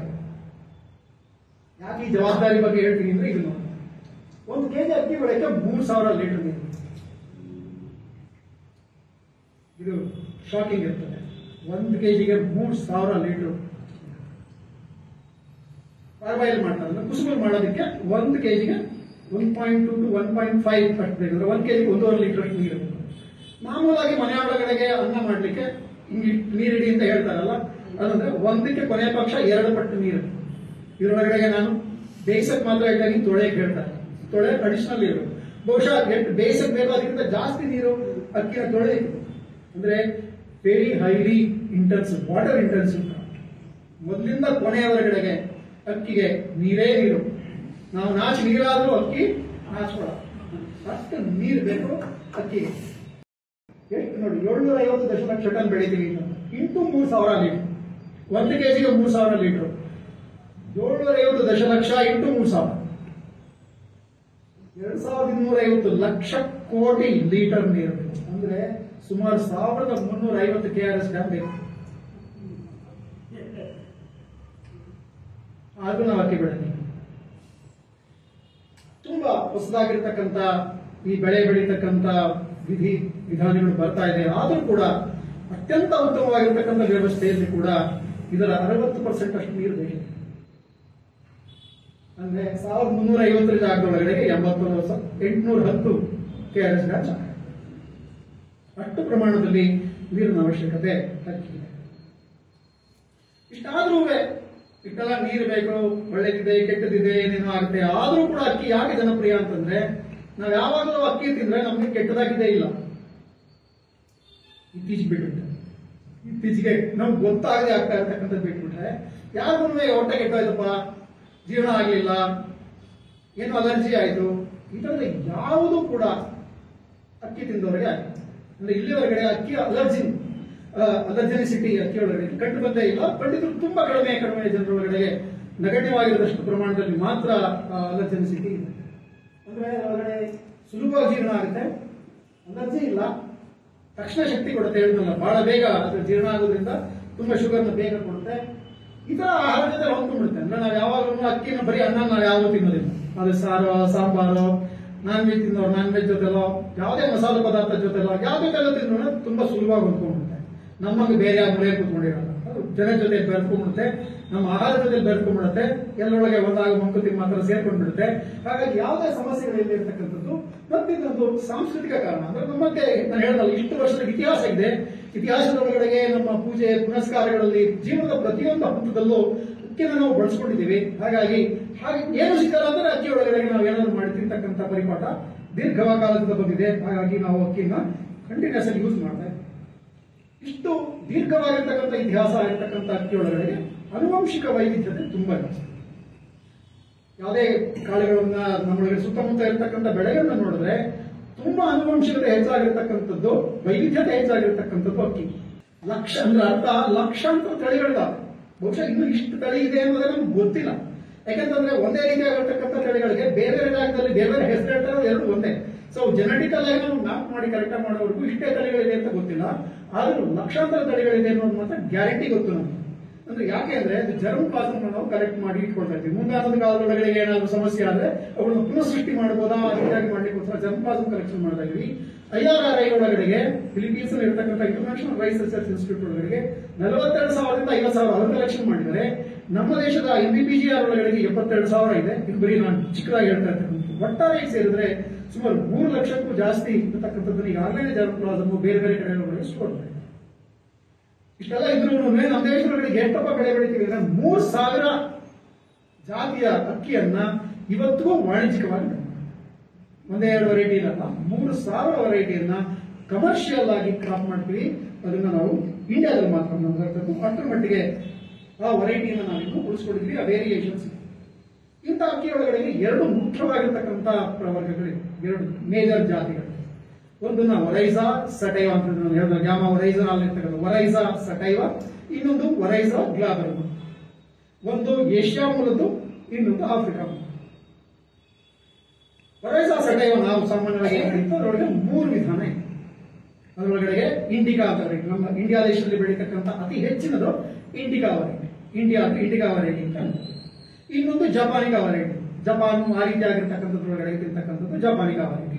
ಇನ್ನೊಂದು ಮಡಗಾಸ್ಕರ್ ಇತ್ಯಾದಿಗಳಲ್ಲಿ ಇರತಕ್ಕಂಥದ್ದು ಜವಾನಿಕಾ ವೆರೈಟಿ. ಮೂರು ರೀತಿಯಾಗಿರ್ತಕ್ಕಂಥ ಪ್ರಮುಖವಾಗಿರ್ತಕ್ಕಂಥ ವಿಭಾಗಗಳು ಒರೈಜಾ ಸಟೈವಾದಲ್ಲಿದೆ. ಇಂಡಿಕಾ, ಜಪಾನಿಕಾ, ಜವಾನಿಕಾ. ಆದರೆ ಇಂಡಿಕಾದೊಳಗಡೆಗೆ ವೈವಿಧ್ಯತೆ ತುಂಬಾ ಜಾಸ್ತಿ. ಇದು ಆಕಾರ, ಗಾತ್ರ, ಬಣ್ಣ, ಅದರೊಳಗಡೆ ಇರ್ತಕ್ಕಂಥ ಕಂಪೋಸಿಷನ್, ಸಂಯೋಜನೆ, ಇವೆಲ್ಲದರೊಳಗಡೆ ಕೂಡ ಬಹಳ ದೀರ್ಘವಾಗಿರ್ತಕ್ಕಂಥ ವಿಶಿಷ್ಟವಾಗಿರ್ತಕ್ಕಂಥ ವ್ಯತ್ಯಾಸಗಳು ನಮಗೆ ಕಂಡು. ಸೊ ಇಷ್ಟೊಂದು ವ್ಯತ್ಯಾಸಗಳು ಇರ್ತಕ್ಕಂಥದ್ದನ್ನ ನಾವು ಹೇಗಪ್ಪ ಮಾಡೋದು ಅಂದ್ರೆ, ನಮ್ಮ ಸುತ್ತ ಪ್ರಪಂಚದೊಳಗಡೆಗೆ ಇಷ್ಟೊಂದು ವಸ್ತುಗಳಿದೆ, ಹೇಗಪ್ಪ ಮಾಡೋದು ಅಂತ ನಮ್ಮ ಪೂರ್ವಜರು 5 ಅಂತ ಹೇಳ್ಬಿಟ್ಟು, ಪೃಥ್ವಿ, ಆಪ, ತೇಜು, ವಾಯು, ಆಕಾಶ ಸಾಕಾಗಿಲ್ಲ. ಪೃಥ್ವಿ ಅಂದ್ರೆ ಬರೀ ಒಂದಲ್ಲ. ಸೊ ಹಾಗಾಗಿ ಅದನ್ನು ಮೆಂಟಲಿ ಹೇಗಾಯ್ತು, ಇಡೀ ಎಲ್ಲವನ್ನ ಮಾಡ್ಲಿಕ್ಕೆ ಇಷ್ಟು ಎಲಿಮೆಂಟ್ಸ್ ಅನ್ನೋದನ್ನ ಮಾಡ್ಲಿಕ್ಕೆ ವರ್ಗೀಕರಣ ಮಾಡಬೇಕಾಯ್ತು. ಹಾಗಾಗಿ ಆ ವರ್ಗೀಕರಣ ಮಾಡಿದ ನಂತರ ಆ ಪ್ರತಿಯೊಂದು ವಸ್ತುವನ್ನ ಅರ್ಥ ಮಾಡ್ಕೊಳ್ಳಿಕ್ಕೆ ಸರಿಯಾಗ್ತದೆ. ಹಾಗಾಗಿ ಈ ಇಷ್ಟೊಂದು ವೆರೈಟಿ ಇರತಕ್ಕಂಥ ಅಕ್ಕಿಯನ್ನು ವರ್ಗೀಕರಣ ಹೆಂಗಪ್ಪ ಮಾಡೋದು ಅಂತಂದ್ರೆ, ಕಮರ್ಷಿಯಲ್ ಆಗಿ ತುಂಬಾ ಸುಲಭವಾಗಿ ಮಾಡ್ತಕ್ಕಂಥದ್ದು ಗಾತ್ರದ ಉದ್ದ ಎಷ್ಟಿದೆ, ಅಗಲ ಎಷ್ಟಿದೆ, ಮತ್ತೆ ದಪ್ಪ ಎಷ್ಟಿದೆ. ಸೊ ಇದನ್ನ ತಗೊಂಡು ಇದರ ರೇಷು ತಗೊಂಡ್ರೆ ಉದ್ದ ಡಿವೈಡೆಡ್ ಬೈ ಅಗಲ. ಸೊ ಅದನ್ನ ಮಾಡಿಕೊಂಡ್ರೆ ಇದು ಯಾವುದು ಜಾಸ್ತಿ ಇರ್ತದೆ, ಅವುಗಳು ಉದ್ದವಾಗಿರ್ತದೆ, ತೆಳುವಾಗಿರ್ತವೆ ಅಂತ ಒಂದು ಉದ್ದನೇ ಕಾಣಬಹುದು. ಅಂದ್ರೆ ಉದ್ದವನ್ನ ಬಿ ಇಂದ ಭಾಗಿಸಿದ್ರೆ 3ಕ್ಕಿಂತ ಜಾಸ್ತಿ ಬಂದ್ರೆ ಅವುಗಳನ್ನ ಉದ್ದನೇ ಕಾಣಬಹುದು. ಮಧ್ಯಮ ಅಂತಂದ್ರೆ 2ಕ್ಕಿಂತ ಕಡಿಮೆ ಇದ್ರೆ ದಪ್ಪದಾಗಿರ್ತಕ್ಕಂಥ ಕಾಳುಗಳು ಅಂತ ಮಾಡ್ತಾರೆ. ಇಡೀ ಪ್ರಪಂಚದ ವಾಣಿಜ್ಯಿಕವಾಗಿರ್ತಕ್ಕಂಥ ವ್ಯವಹಾರದಲ್ಲಿ ಅತಿ ಹೆಚ್ಚಿನ ಭಾಗ ನಡೀತಕ್ಕಂಥದ್ದು ಈ ಇಂಡೆಕ್ಸ್ ನಲ್ಲಿ. L/B ರೇಷಿಯೋನೇ important. ಯಾಕಂದ್ರೆ ಅದು ಸುಲಭ, ಯಾರು ಬೇಕಾದ್ರೂ ಅದನ್ನ ಕ್ಯಾಲ್ಕುಲೇಟ್ ಮಾಡ್ಬೋದು. ಒಂದು ಸ್ಕೇಲ್ ಇದು ಇಟ್ಕೊಂಡು ಇಷ್ಟು ಉದ್ದ ಆಯ್ತಲ್ಲ ಅಂತ ಹೇಳಿ ಅದನ್ನ ಮಾಡಿದ್ರೆ ಗೊತ್ತಾಗುತ್ತೆ ಸುಲಭವಾಗಿ. ಅಥವಾ ಬರೀ ಕಣ್ಣಿಗೂ ಯಾವ್ದು ಉದ್ದ ಇದೆ, ಯಾವ್ದು ಸಣ್ಣ ಇದೆ, ಯಾವ್ದು ದಪ್ಪ ಇದೆ, ಬಂಗಾರ ಸಣ್ಣ ಯಾವ್ದು ಇದೆ, ಹಾಗೆ ಸುಲಭವಾಗಿ ಗೊತ್ತಾಗ್ತಕ್ಕಂಥದ್ದು. ಇದರ ಆಧಾರದ ಮೇಲ್ಗಡೆ ಇದು ಎಲ್ಲ ವ್ಯವಹಾರಗಳು ನಡೀತವೆ. ಸೂಪರ್ ಫೈನ್, ಫೈನ್, ಕಾಮನ್, ಹಿಂದೆ ಒಂದು ಕೋರ್ಸ್ ಅಂತಕ್ಕಂಥದ್ದು ಇತ್ತು. ಈ ರೀತಿಯಾಗಿ ಇವುಗಳನ್ನು ವಿಂಗಡಣೆ ಮಾಡಿಕೊಂಡು ಮಾರುಕಟ್ಟೆ ಒಳಗಡೆ ಅದಕ್ಕೆ ಬೆಲೆ ಕಟ್ಟಲಾಗ್ತದೆ. ಚಿತ್ರಗಳಲ್ಲಿ ನೋಡಿದ್ರೆ ಗೊತ್ತಾಗ್ತದೆ ಹೇಗೆ ಉದ್ದ ಮತ್ತೆ ಅಗಲದ ವ್ಯತ್ಯಾಸ ಕಾಣುತ್ತೆ. ಇನ್ನೊಂದು ಅಕ್ಕಿಯ ಅಕ್ಕಿತ್ವ, ವ್ಯಕ್ತಿಯ ವ್ಯಕ್ತಿತ್ವ ಹೇಗೆ ನಿರ್ಧಾರ ಆಗುತ್ತೋ ಅದೇ ರೀತಿಯಾಗಿ ಅಕ್ಕಿಯ ಅಕ್ಕಿತ್ವ ನಿರ್ಧಾರ ಆಗ್ತಕ್ಕಂಥದ್ದು ಒಳಗಡೆ ಏನಿದೆ ಅಂತಕ್ಕಂಥದ್ದು. ವ್ಯಕ್ತಿ ಒಳಗಡೆ ಏನಿದೆ ಅನ್ನೋದ್ರ ಮೇಲ್ಗಡೆಗೆ ಅವನ ಯೋಗ್ಯತೆ ನಿರ್ಧಾರ ಆಗ್ತದೆ. ಅದೇ ರೀತಿಯಾಗಿ ಅಕ್ಕಿ ಒಳಗಡೆಗೆ ಪಿಷ್ಟದ ಪ್ರಮಾಣ ಜಾಸ್ತಿ ಇರ್ತದೆ. ಅದರೊಳಗಡೆಗೆ ಏನಿದೆ ಅನ್ನೋದ್ರ ಮೇಲ್ಗಡೆಗೆ ಅಕ್ಕಿಯ ಗುಣಲಕ್ಷಣಗಳು, ಅವುಗಳು ಯಾವ ರೀತಿಯಾಗಿ ಬಿಹೇವ್ ಮಾಡ್ತವೆ ಅಂತಕ್ಕಂಥದ್ದು ನಿರ್ಧಾರ.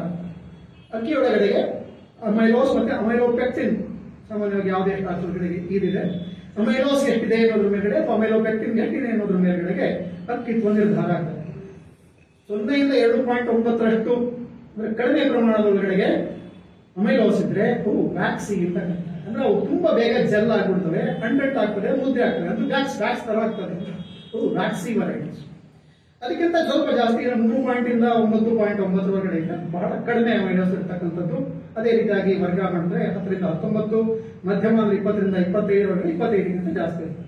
ನಮ್ಮ ವೆರೈಟಿಗಳು ನಾವು ಸಾಮಾನ್ಯವಾಗಿ ನಾವು ತಿಂತಾ ಇರತಕ್ಕಂಥ ವೆರೈಟಿಗಳೆಲ್ಲ ಮಧ್ಯಮ ಪ್ರಮಾಣದ ಅಮೈಲೋಸ್ ಅಥವಾ ಹೈ ಅಮೈಲೋಸ್ ವರ್ಗಕ್ಕೆ ಸೇರ್ತವೆ. ಜಪಾನು ಆ ಕಡೆ ತಿಂತಕ್ಕಂಥದ್ದು ಅವು ಹೆಚ್ಚಿಗೆ ವ್ಯಾಕ್ಸಿ ಇರ್ತವೆ, ಅಂಟಿರ್ತವೆ, ಸ್ಟಿಕ್ಕಿ ರೈಸ್ ಅಂತ ಸ್ಟಿಕ್ಕಲ್ಲಿ ತಿಂತಾರೆ, ಸ್ಟಿಕ್ ಆಗ್ತವೆ, ಸ್ಟಿಕ್ಕಲ್ಲಿ ತಿಂತಾರೆ, ಅವರಿಗೆ ವರ್ಕೌಟ್ ಆಗ್ತದೆ. ಅದು ನಮ್ದು ಯಾವ್ದನ್ನ ಸ್ಟಿಕ್ ಆದ್ರೆ ನಾವು ವರ್ಕ್ ಮಾಡಂಗಿಲ್ಲ, ಅದು ನಾವು ಹಂಗೇನೆ ಇಟ್ಬಿಡ್ತೀವಿ, ನಾವು ನಮ್ಮ ಕೈ ತಿನ್ನಕ್ಕಾಗಿಲ್ಲ.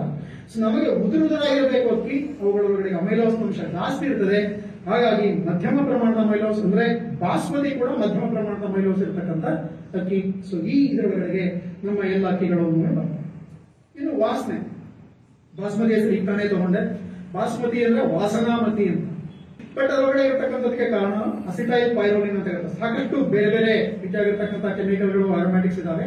ಅಸಿಟೈಲ್ ಪೈರೋಲಿನ್ ಮುಖ್ಯ ಅಂತ ಕರೀತಾರೆ. ಆದ್ರೆ ಅಸಿಟೈಲ್ ಪೈರೋಲಿನ್ ಬೇರೆ ಬೇರೆ ವಸ್ತುಗಳಲ್ಲಿ ಸಗಣಿಯೂ ಕೂಡ ಇದೆ ಅಂತಾರೆ. ಆದ್ರೆ ಇರತಕ್ಕಂಥ ಪ್ರಮಾಣವನ್ನು ಆಧರಿಸಿ ಅವು ನಿರ್ಧಾರ ಆಗ್ತದೆ.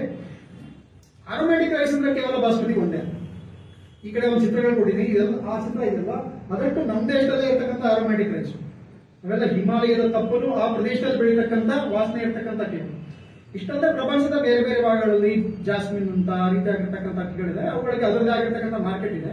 ಬಾಸ್ಮತಿ ತುಂಬಾ ದೊಡ್ಡ ಮಾರ್ಕೆಟ್. ಈ ಚಿತ್ರಗಳಿಗೆ ಬಾಸ್ಮತಿಯ ನಾವು ಲಾಸ್ಟ್ ಹೋದ ವರ್ಷದೊಳಗಡೆ ಎಷ್ಟಪ್ಪ ಎಕ್ಸ್ಪೋರ್ಟ್ ಮಾಡಿದ್ವಿ ಅಂದ್ರೆ 48,300 ಕೋಟಿ ಅಷ್ಟನ್ನ ಎಕ್ಸ್ಪೋರ್ಟ್ ಮಾಡಿದ್ವಿ. ಬರೀ ಎಕ್ಸ್ಪೋರ್ಟ್ ಬಗ್ಗೆ ಮಾತ್ರ ಮಾಡ್ತೀವಿ. ಇಷ್ಟು ದೊಡ್ಡದಾಗಿರ್ತಕ್ಕಂಥ ಮಾರುಕಟ್ಟೆ ಇದೆ. ಯಾವಾಗ ಇಷ್ಟು ದೊಡ್ಡ ಮಾರುಕಟ್ಟೆ ಇದೆ, ಕೆಂಗಣ್ಣು ಬಿದ್ದೇ ಬೀಳುತ್ತೆ, ಕೆಟ್ಟ ದೃಷ್ಟಿ ಬಿದ್ದೇ ಬೀಳುತ್ತೆ. ಇಷ್ಟು ದುಡ್ಡೇ ಅಂದ ತಕ್ಷಣ ನಮ್ಮ ಕಣ್ಣಿಗೆ ಅದು ಬಂದೇ ಬೀಳುತ್ತೆ. ಹಾಗಾಗಿ ಅಮೆರಿಕದಂತಹ ದೇಶಗಳು ಈ ಮಾರುಕಟ್ಟೆಯನ್ನು ತಾವು ಪಡ್ಕೋಬೇಕು ಅಂತ ಹೇಳಿ ಒಂದು ಹೊಸದಾಗಿರ್ತಕ್ಕಂಥ ಟೆಕ್ಸ್ಮತಿ ಅನ್ನೋದನ್ನ ಬಿಡುಗಡೆ ಮಾಡಿದ್ರು. ಇದು ಬಹಳ ಗೊತ್ತಿರ್ಬೋದು ಎಲ್ಲರಿಗೂ. ಅದು ಬಹಳ ದೀರ್ಘಕಾಲದೊಳಗಡೆ ಭಾರತ ಹೋರಾಟ ಮಾಡಬೇಕಾಯ್ತು. ಆ ಹೋರಾಟದೊಳಗಡೆ ನಾವು ಮಾಡಿದಂತಹ CFRI ಸಂಸ್ಥೆ ಇತ್ಯಾದಿಗಳೆಲ್ಲವೂ ಕೂಡ ಅವುಗಳ ಬಗ್ಗೆ ಸಾಕಷ್ಟು ಮುಂಚೆ ಮಾಡಿರ್ತಕ್ಕಂಥ ಕೆಲಸಗಳನ್ನು ಕೊಟ್ಟಿದ್ದರಿಂದ ನಮಗೆ ಬಾಸ್ಮತಿ ಅಂತಕ್ಕಂಥ ಹೆಸರನ್ನು ಬೇರೆ ಯಾರು ಬಳಕೆ ಮಾಡುವಂತಿಲ್ಲ. ಬೇರೆ ಏನಾದ್ರು ಹೆಸರು ಬೇಕಾದ್ರೂ ಕೊಡಿ, ಬಾಸ್ಮತಿ ಅಂತ ಕರೆಯಕ್ಕಾಗಲ್ಲ. ಆ ರೀತಿಯಾಗಿ GI ಟ್ಯಾಗ್ ಅದಕ್ಕೆ ಸಿಕ್ತು. ಹಾಗಾಗಿ ಇವತ್ತಿಗೂ ಬಾಸ್ಮತಿಯ ಮಾರುಕಟ್ಟೆ ನಮ್ಮದಾಗೆ ಉಳ್ಕೊಂಡಿದೆ, ನಮ್ದು ಪಾಕಿಸ್ತಾನದ್ದು ಇದಾಗೆ ಉಳ್ಕೊಂಡಿದೆ. ಇನ್ನು ಬಣ್ಣದಕ್ಕಿ, ನಮ್ಗೆ ಬಣ್ಣದಕ್ಕಿ ಅಂತಂದ್ರೆ ನಮ್ಗೆಲ್ಲಾರು ಯಾವುದೇ ದೇವಸ್ಥಾನಕ್ಕೆ ಹೋದ್ರೆ ಬಣ್ಣ ಕಟ್ಟಿ ಕೊಡ್ತಕ್ಕಂಥ ಅಕ್ಷತೆ ಮಾತ್ರ ಗೊತ್ತು. ಕೆಲವೊಳಗಡೆ ಹಳದಿ ಬಣ್ಣ, ಕೆಲವೊಳಗಡೆ ಕೆಂಪು ಬಣ್ಣ. ಆದ್ರೆ ಮೂಲತಃ ಅಕ್ಕಿಯ ಬಣ್ಣನೇ ಬೇರೆ ಆಗಿರ್ತಕ್ಕಂಥದ್ದು ತುಂಬಾ ಇದೆ. ಕೆಂಪಕ್ಕಿಗೆ ಎಲ್ಲರಿಗೂ ಬಹುಶಃ ಗೊತ್ತಿರ್ತದೆ. ಕೆಲವೊಂದು ರಾಜಮುಡಿ ಆ ರೀತಿಯಾಗಿರ್ತಕ್ಕಂಥ ಅಕ್ಕಿಗಳೊಳಗಡೆ ಕೆಂಪು ಬಣ್ಣ ಇರ್ತದೆ. ಅಂದ್ರೆ ಅದರೊಳಗಡೆ ಇರ್ತಕ್ಕಂಥ ತೌಡು ಏನಿದೆ ಅದಕ್ಕೆ ಆ ಬಣ್ಣ ಇರುತ್ತೆ. ಸ್ವಲ್ಪ ಪ್ರಮಾಣದೊಳಗಡೆಗೆ ಅಂತಸ್ಸಾರ ಎಂಡೋಸ್ಪರ್ಮ್ ಏನಿರುತ್ತೆ ಅದಕ್ಕೂ ಬಣ್ಣ. ಬಹಳ ಫೇಮಸ್ ಆಗಿರ್ತಕ್ಕಂಥ ಇತ್ತೀಚಿನ ಅಕ್ಕಿ ಅಂದ್ರೆ ಕಪ್ಪಕ್ಕಿ. ಅಕ್ಕಿಯ ಹೊರಮೈ ಕವಚದೊಳಗಡೆಗೆ ತೌಡು ಕಪ್ಪು ಬಣ್ಣದಾಗ, ಪಾಲಿಶ್ ಮಾಡಿದ್ರು ಕೂಡ ಅಕ್ಕಿ ಕಪ್ಪು ಬಣ್ಣದಾಗ. ಇದು ಚೀನಾ ದೇಶದೊಳಗಡೆ ತುಂಬಾ ಫೇಮಸ್ ಆಗಿತ್ತು. ಇಂಡಿಯಾದೊಳಗಡೆ ಇಲ್ಲ ಅಂತಲ್ಲ, ಚೀನಾ ದೇಶದಲ್ಲಿ ತುಂಬಾ ಫೇಮಸ್. ಫಾರ್ಬಿಡನ್ ರೈಸ್ ಅಂತ ಕರೀತಾರೆ. ಫಾರ್ಬಿಡನ್ ಅಂತಂದ್ರೆ ತಿನ್ನಬಾರ್ದು ಜನ ಅಂತ, ಅಂದ್ರೆ ಮಾಮೂಲು ಜನಕ್ಕೆ ಇದು ತಿನ್ನಬಾರ್ದು ಅಂತ ಹೇಳಿ ಬರೀ ರಾಜ ಮನೆತನದವ್ರು ಮಾತ್ರ ತಿನ್ನಬೇಕಾಗಿತ್ತು, ಬೇರೆಯವ್ರು ತಿನ್ನೋಂಗಿಲ್ಲ, ಕೊಡ್ತಾ ಇರಲಿಲ್ಲ ಅವರು. ಯಾಕೆಂತಂದ್ರೆ ಅದು ದೇಹದ ಆರೋಗ್ಯಕ್ಕೆ ಅಷ್ಟು ಒಳ್ಳೆಯದು ಅನ್ನೋ ಕಾರಣಕ್ಕೆ ಬೇರೆಯವರಿಗೆ ಅದನ್ನು ಫರ್ಬಿಡ್ ಮಾಡಿ. ಆ ರೀತಿಯಾಗಿರ್ತಕ್ಕಂಥ ಅಕ್ಕಿ ಇದು ಬರೀ ಚೀನಾ ದೇಶಕ್ಕಲ್ಲ, ನಮ್ಮ ದೇಶದೊಳಗಡೆ ನಾರ್ತ್ ಈಸ್ಟರ್ನ್ ಭಾಗದೊಳಗಡೆ ಚಕಾವ್ ಅಂತ ಒಂದು ವೆರೈಟಿ ಇದೆ, ಅದಕ್ಕೆ GI ಟ್ಯಾಗ್ ಕೂಡ. ಸೊ ಅಂತ ವಿಶೇಷವಾಗಿರ್ತಕ್ಕಂಥ ಅಕ್ಕಿಗಳಿದೆ. ಇನ್ನೊಂದು ಪರ್ಪಲ್ ಪುಟ್ಟು ಅಂತ, ಬಹುಶಃ ನಾವು ಯಾರು ನೋಡಿರಲ್ಲ, ಪರ್ಪಲ್ ಇರ್ತಕ್ಕಂಥ ಬಣ್ಣದ್ದು ಅಕ್ಕಿ. ಸೊ ಅಕ್ಕಿ ಒಳಗಡೆ ಅಗಾಧವಾಗಿರ್ತಕ್ಕಂಥ ವ್ಯತ್ಯಾಸಗಳು ಕಂಡು ಬರ್ತದೆ. ಅದರದೇ ಆಗಿರ್ತಕ್ಕಂಥ ವಿಶೇಷಗಳು ಅಂದ್ರೆ ಅದರೊಳಗಡೆ ಇರತಕ್ಕಂಥ ಆಂಥೋಸೈನಿನ್ ಆಗಿರ್ಬೋದು, ಇವೆಲ್ಲ ಅದಕ್ಕೆ ವಿಶೇಷವಾಗಿರ್ತಕ್ಕಂಥ ಗುಣಗಳು. ಇದಲ್ಲದೆ ನವರ ಅಂತ ಒಂದು ಔಷಧಿ ಇರತಕ್ಕಂಥದ್ದು ಕೇರಳ ಒಳಗಡೆ ತುಂಬಾ ಫೇಮಸ್, ನವರ ಅಂತ. ಅದು ಚಿಕ್ಕ ಮಕ್ಕಳಿಗೆ ಅದನ್ನು ನವರದ ಅಕ್ಕಿ ಮಾಡಿಕೊಡ್ತಾರೆ, ಹಾಲೊಳಗಡೆ ಬೇಯಿಸಿ ಕೊಡ್ತಾರೆ. ಹಾಗಾಗಿ ಅವ್ರ ದೇಹದ ವೇಟ್ ಜಾಸ್ತಿ ಆಗ್ತದೆ. ಆ ರೀತಿಯಾಗಿ ದೊಡ್ಡವ್ರು ತಿನ್ಬಾರ್ದಿಲ್ಲ. ಇಷ್ಟಲ್ಲದೆ ದೇಹಕ್ಕೆ ಬೇಕಾಗಿರ್ತಕ್ಕಂಥ ಈ ಪೋಲ್ಟೀಸು ಇದೆಲ್ಲ ಮಾಡ್ತಾರಲ್ಲ, ಅದರೊಳಗಡೆ ಕೂಡ ಅದನ್ನು ಬಳಕೆ ಮಾಡ್ತಕ್ಕಂಥದ್ದು ಇಂಥದ್ದು ಸ್ವೇದಗಳು ಅಂತ ಕರೀತಾರೆ. ಅವುಗಳೆಲ್ಲ ಅದರೊಳಗಡೆಗೆ ಈ ನವರ ಅಕ್ಕಿಯನ್ನು ಬಳಕೆ ಮಾಡ್ತಾರೆ. ಅಂದ್ರೆ ಔಷಧೀಯ ಗುಣಗಳಿಗಾಗೇ ಇರತಕ್ಕಂಥ ಅಕ್ಕಿ ಕೂಡ ನಮ್ಮ ದೇಶದಲ್ಲೂ ಇದೆ, ಬೇರೆ ಕಡೆಯಲ್ಲೂ ಇದೆ. ಇಷ್ಟಲ್ಲದೆ ಅಕ್ಕಿನೇ ಯಾವ ಅಕ್ಕಿನೂ ಇದೆ. ಬೊಂಬುನಕ್ಕಿ ಅಂತ ಕೇಳಿದ್ರೆ ಬ್ಯಾಂಬೂ ರೈಸ್ ಅಂತ ಕರೀತಾರೆ. ಬ್ಯಾಂಬೂ ರೈಸ್ ಅಂದ್ರೆ ತನ್ನ ಜೀವಿತದ ಅವಧಿ ಮುಗಿದ ಟೈಮ್ಗಳಲ್ಲಿ ಸಾಕೋಗ್ತಾ ಇದೆ ಗಿಡ, ಬೊಂಬು ಗಿಡ ಅಂತ ಅನ್ನುವಾಗ ಅದು ಒಂದಿಷ್ಟು ಹೂವು ಬಿಡ್ತದೆ, ಅದು ನಂತರದೊಳಗಡೆಗೆ ಕಾಳಾಗ್ತದೆ. ಅದನ್ನು ಬ್ಯಾಂಬೂ ರೈಸ್ ಅಂತ ಕರೀತಾರೆ. ಇದು ಅಕ್ಕಿಯೇ ಅಲ್ಲ, ಅಕ್ಕಿಯ ರೂಪದಲ್ಲಿ ಇರ್ತಕ್ಕಂಥದ್ದು, ಆದರೆ ಅದಕ್ಕೆ ಅದರದೇ ಆಗಿರ್ತಕ್ಕಂಥ ವಿಶೇಷವಾದ ಔಷಧೀಯ ಗುಣಗಳು ಇದೆ.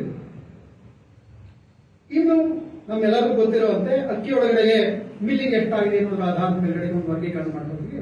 ಕಂದಕ್ಕಿ, ಸುಳ್ದಕ್ಕಿ ಇದೆ, ಅದನ್ನು ಒಟ್ಟು ಬಿಡಿಸಿರ್ತಕ್ಕಂಥ ಅಕ್ಕಿ, ಪಾಲಿಶ್ ಮಾಡಿರ್ತಕ್ಕಂಥ ಅಕ್ಕಿ. ನಮ್ಮೆಲ್ಲರಿಗೂ ತಕ್ಷಣ ಗೊತ್ತಾಗುತ್ತೆ ಯಾವುದು ಪಾಲಿಶ್ ಆಗಿಲ್ಲ, ಹೊಟ್ಟು ಮಾತ್ರ ತೆಗಿಲೇಬೇಕು. ಯಾಕಂದ್ರೆ ಹೊಟ್ಟು ತಿನ್ಲಿಕ್ಕೆ ಬರಲ್ಲ, ಆ ಹೊಟ್ಟನ್ನು ತೆಗಿಬೇಕು. ಹೊಟ್ಟು ಮಾತ್ರ ತೆಗೆದಿರ್ತಕ್ಕಂಥ ಅಕ್ಕಿನ ಕಂದಕ್ಕಿ, ಬ್ರೌನ್ ರೈಸ್ ಅಂತ ಕರೀತಾರೆ. ನಂತರದೊಳಗಡೆ ಅದನ್ನು ಪಾಲಿಶ್ ಮಾಡಿರ್ತಕ್ಕಂಥದ್ದು ಪಾಲಿಶ್ ಆಗಿರ್ತಕ್ಕಂಥ ಅಕ್ಕಿ. ಇದು ಕಾಳು. ಕಾಳದೊಳಗಡೆ ಹಳದಿ ಬಣ್ಣ ಹೊಸಗಡೆ ಕಾಣ್ತಾ ಇರ್ತಕ್ಕಂಥದ್ದು ಹೊಟ್ಟು, ಅದನ್ನು ತಿನ್ಲಿಕ್ಕೆ ಬರಲ್ಲ. ಅದರೊಳಗಡೆ ಯಾವುದೇ ರೀತಿ ಆಗಿರ್ತಕ್ಕಂಥ ಪೋಷಕಾಂಶಗಳಿಲ್ಲ.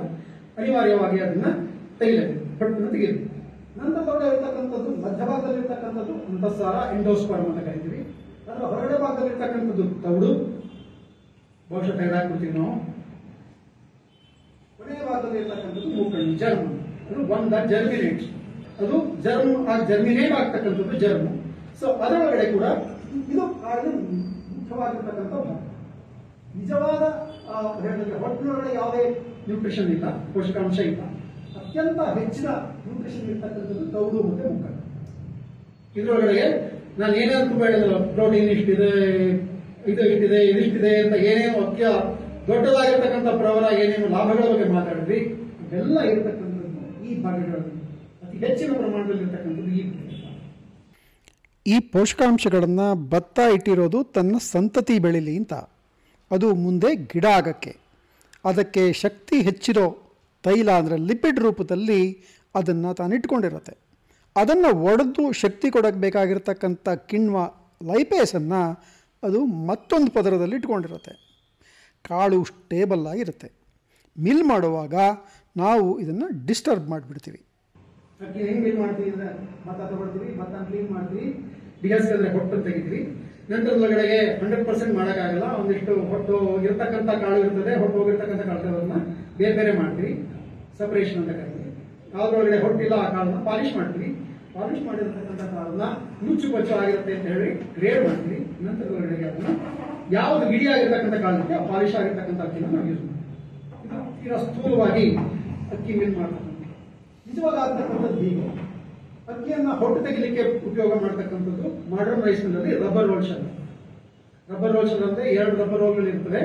ಅವು ವಿರುದ್ಧವಾಗಿರ್ತಕ್ಕಂಥ ದಿಕ್ಕ ತಿರುಗ್ತಾ ಇರುತ್ತೆ, ಮಧ್ಯದಲ್ಲಿ ಗ್ಯಾಪ್ ಕಡಿಮೆ ಇರುತ್ತೆ, ಪ್ರೆಸ್ ಮಾಡಿರ್ತಾರೆ. ಕೈ ಒಳಗಡೆ ಭತ್ತ ತಗೊಂಡು ಉಜ್ಜಿ ತೀಡಿದಾಗ ಆಗ್ತಕ್ಕಂಥ ಅದೇ ಕ್ರಿಯೆಯನ್ನ ಆ ಮಿಷಿನ್ ಮಾಡ್ತದೆ. ಹಾಗಾಗಿ ಹೊಟ್ಟು ಸುಲಿಯುತ್ತೆ, 100% ಆಗುತ್ತೆ. ನಂತರದೊಳಗಡೆ ನೆಕ್ಸ್ಟ್ ಹಂತ ಸಪರೇಷನ್, ಅಂದ್ರೆ ಯಾವ್ದು ಹೊಟ್ಟು ಹೋಗಿದೆ ಹೊಟ್ಟಿಲ್ಲ ಅದರೊಳಗಡೆ ಸಪರೇಟ್ ಮಾಡ್ತೀವಿ. ಹೊಟ್ಟು ಹೋಗಿರ್ತಕ್ಕಂಥ ಕಾಳು ಅಂದ್ರೆ ಆ ಹಂತದಲ್ಲೇ ನಾವು ನಿಲ್ಸಿದ್ರೆ ಸಪರೇಟ್ ಮಾಡಿರ್ತಕ್ಕಂಥದ್ದು ಅದು ಕಂದಕ್ಕಿ, ಅದು ಬ್ರೌನ್ ರೈಸ್. ಕೇಳಿದ್ರೆ ಎಲ್ಲರೂ ಬ್ರೌನ್ ರೈಸ್. ಬ್ರೌನ್ ರೈಸ್ ನ ಮುಂದೆ ಪಾಲಿಶ್ ಮಾಡ್ತಾರೆ. ಮಧ್ಯದ ಮಿಷಿನ್ ಇದೆಯಲ್ಲ ಅದು ಪಾಲಿಶ್, ಅದು 2-3 ಹಂತದಲ್ಲಿ ಪಾಲಿಶ್ ಮಾಡ್ತಾರೆ. ಸಾಮಾನ್ಯವಾಗಿ ಅದು 5% 6%, 8% ಅಷ್ಟು ಪಾಲಿಶ್ ಮಾಡಿರ್ತಾರೆ. ಪರ್ಸೆಂಟ್ ಪಾಲಿಶ್ ಅಂತಂದ್ರೆ ತೂಕದ ಆಧಾರದ ಮೇಲೆ ನಾವು ಅದನ್ನ ಪಾಲಿಶ್ ಇಟ್ಟು ಹೇಳ್ತೀವಿ. ಬ್ರೌನ್ ರೈಸ್ ಒಳಗಡೆ 8% ತೆಗೆದ್ರೆ ಅದು 8% ಪಾಲಿಶ್. ಆದ್ರೆ ಇವತ್ತಿನ ವಿಧಾನ ಏನಂತಂದ್ರೆ ಈ ಹಂತದ ಪಾಲಿಶಿಂಗ್ ಆದ್ಮೇಲೆ ಅದು ಇನ್ನೊಂದು ಮಿಷಿನ್ ಮೇಲೆ ಹೋಗ್ತದೆ. ಅದನ್ನ ಸಿಲ್ಕಿ ರೈಸ್ ಅಂತ ಕರೀತಾರೆ.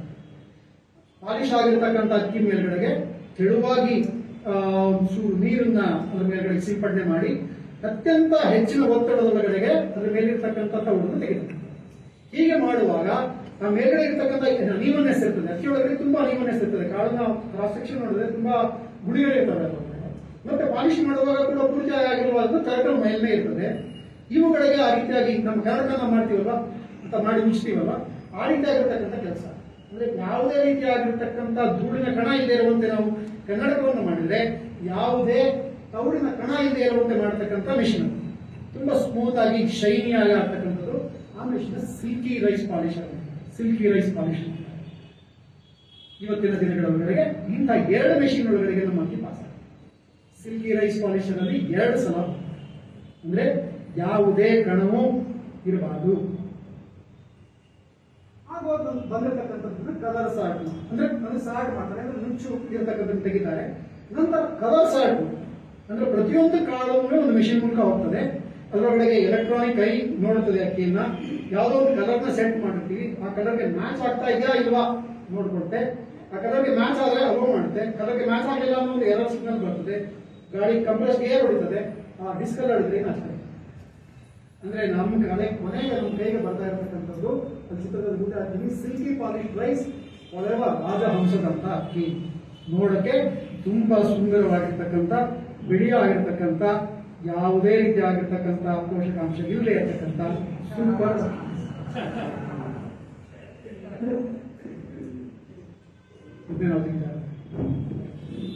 ಸೊ ಪಾಲಿಶ್ ಮಾಡದೇ ಇರೋ ಅಕ್ಕಿನ ನಾವು ಬ್ರೌನ್ ರೈಸ್ ಅಂತ ಕರಿತೀವಿ. ಪ್ರಪಂಚದೊಳಗಡೆ ಎಲ್ಲರೂ ಅನ್ನೋದು ಬ್ರೌನ್ ರೈಸ್ ತಿನ್ನೋದು ಒಳ್ಳೆಯದು, ಪಾಲಿಶ್ ಮಾಡದೇ ಇರತಕ್ಕಂಥ ಅಕ್ಕಿನ ತಿನ್ನೋದು ಒಳ್ಳೆಯದು. ಇದು ಒಂದು ಜನರಲ್ ಅಭಿಪ್ರಾಯ. ಮಿಲ್ ಮಾಡೋ ದೃಷ್ಟಿಯಿಂದ ತುಂಬಾ ಒಳ್ಳೆಯದು. ಯಾಕೆಂದ್ರೆ ಬರೀ ಹೊಟ್ಟೆ ತೆಗೆದುಕೊಂಡ್ರೆ ನಮ್ಮ ಇಂಡಿಯಾದ ವೆರೈಟಿಗಳೊಳಗೆ ಸುಮಾರು 20-22% ಮಾತ್ರ ಹೊತ್ತಿರ್ತದೆ. 100 kg ಹಾಕಿ 100 kg ಕ್ಲೀನ್ ಆಗಿರ್ತಕ್ಕಂಥ ಭತ್ತ ಹಾಕಿದ್ರೆ 20-22% ಹೋದ್ರೆ 100 kg ಭತ್ತಕ್ಕೆ 78 kg ಅಕ್ಕಿ. ಹಾಗಾಗಿ ಏನು ನುಚ್ಚು, ಯಾಕೆಂದ್ರೆ ರಬ್ಬರ್ ರೋಲ್ಶರ್ಗಳನ್ನ ಕೈಯಲ್ಲಿ ಹಾಕಿ ಉಜ್ಜೋಕೆ ಹೆಚ್ಚಿನ ನುಚ್ಚು ಬರಲ್ಲ, ಸುಮಾರು 1-2% ಬರುತ್ತೆ. 2% ನುಚ್ಚು ಅಕ್ಕಿ ಜೊತೆಗಡೆ ಹೋಗ್ಬೋದು, ಯಾರಿಗೂ ಗುಡ್ಸಕ್ಕೂ ಆಗಲ್ಲ. ಅಂದ್ರೆ ಗೌರ್ಮೆಂಟ್ ಒಳಗಡೆ ಮಾಡ್ತಕ್ಕಂಥವ್ರಿಗೆ 18-20% ನುಚ್ಚಿದ್ರು ಕೂಡ ಅವರು ಅದನ್ನ ಗೋಲ್ಡ್ ರೈಸ್ ಅಂತ ಕನ್ಸಿಡರ್ ಮಾಡ್ತಾರೆ, ಏನು ಸಮಸ್ಯೆ ಇಲ್ಲ. ತುಂಬಾ ಹೈ ಎಂಡ್ ಮಾರ್ಕೆಟ್ ಅಲ್ಲಿ ಮಾತ್ರ ನುಚ್ಚೇ ಇರಬಾರ್ದು ಅಂತಕ್ಕಂಥದ್ದು. ನಾವು ತಿಂತಕ್ಕಂಥ ಅಕ್ಕಿ ಒಳಗಡೆ ಸ್ವಲ್ಪ ಪ್ರಮಾಣದಲ್ಲಿ ನುಚ್ಚು ಇರ್ತದೆ, ನಮ್ಗೆ ಗೊತ್ತು ಕೂಡ ಆಗಲ್ಲ. ಯಾವಾಗ ನುಚ್ಚಿನ ಪ್ರಮಾಣ ಜಾಸ್ತಿ ಆಗ್ತದೆ ಆವಾಗ ಕುಕ್ ಆಗಿರ್ತಕ್ಕಂಥ ಅಕ್ಕಿ ಮುದ್ದೆ ಆಗ್ತದೆ. ಜಾಸ್ತಿ ಇಲ್ಲದೆ ಹೋದ್ರೆ ನಮ್ಗೆ ಗೊತ್ತು ಕೂಡ. ಸಾಮಾನ್ಯವಾಗಿ ನಾರಿನ ಅಂಶ ಜಾಸ್ತಿ ಇರ್ತಕ್ಕಂಥ ಬ್ರೌನ್ ರೈಸ್ ನ ಕುಕ್ ಮಾಡಿದ್ರೆ, ನಾವು ಹೇಳಿದ್ರಲ್ಲ ರಾಜಹಂಸದಂತ ಅಕ್ಕಿನ ಕುಕ್ ಮಾಡಿದಾಗ ಅವು ಎಲ್ಲ ಕಡೆಯಲ್ಲಿ ಉಬ್ಬಿಕೊಂಡು ಬೆಳ್ಳಿಗೆ ತಟ್ಟೆ ಮೇಲ್ಗಡೆಗೆ ಆ ರೀತಿಯಾಗಿ ಕಾಣೋದಿಲ್ಲ.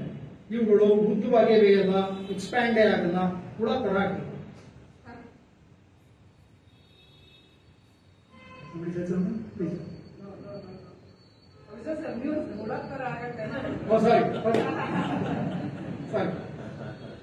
ಅಂದ್ರೆ ಅದಕ್ಕೆ ಒಂದು ಶೇಪ್ ಇರಲ್ಲ, ಒಂದು ಪಕ್ಕಾ ಶೇಪ್ ಇರಲ್ಲ.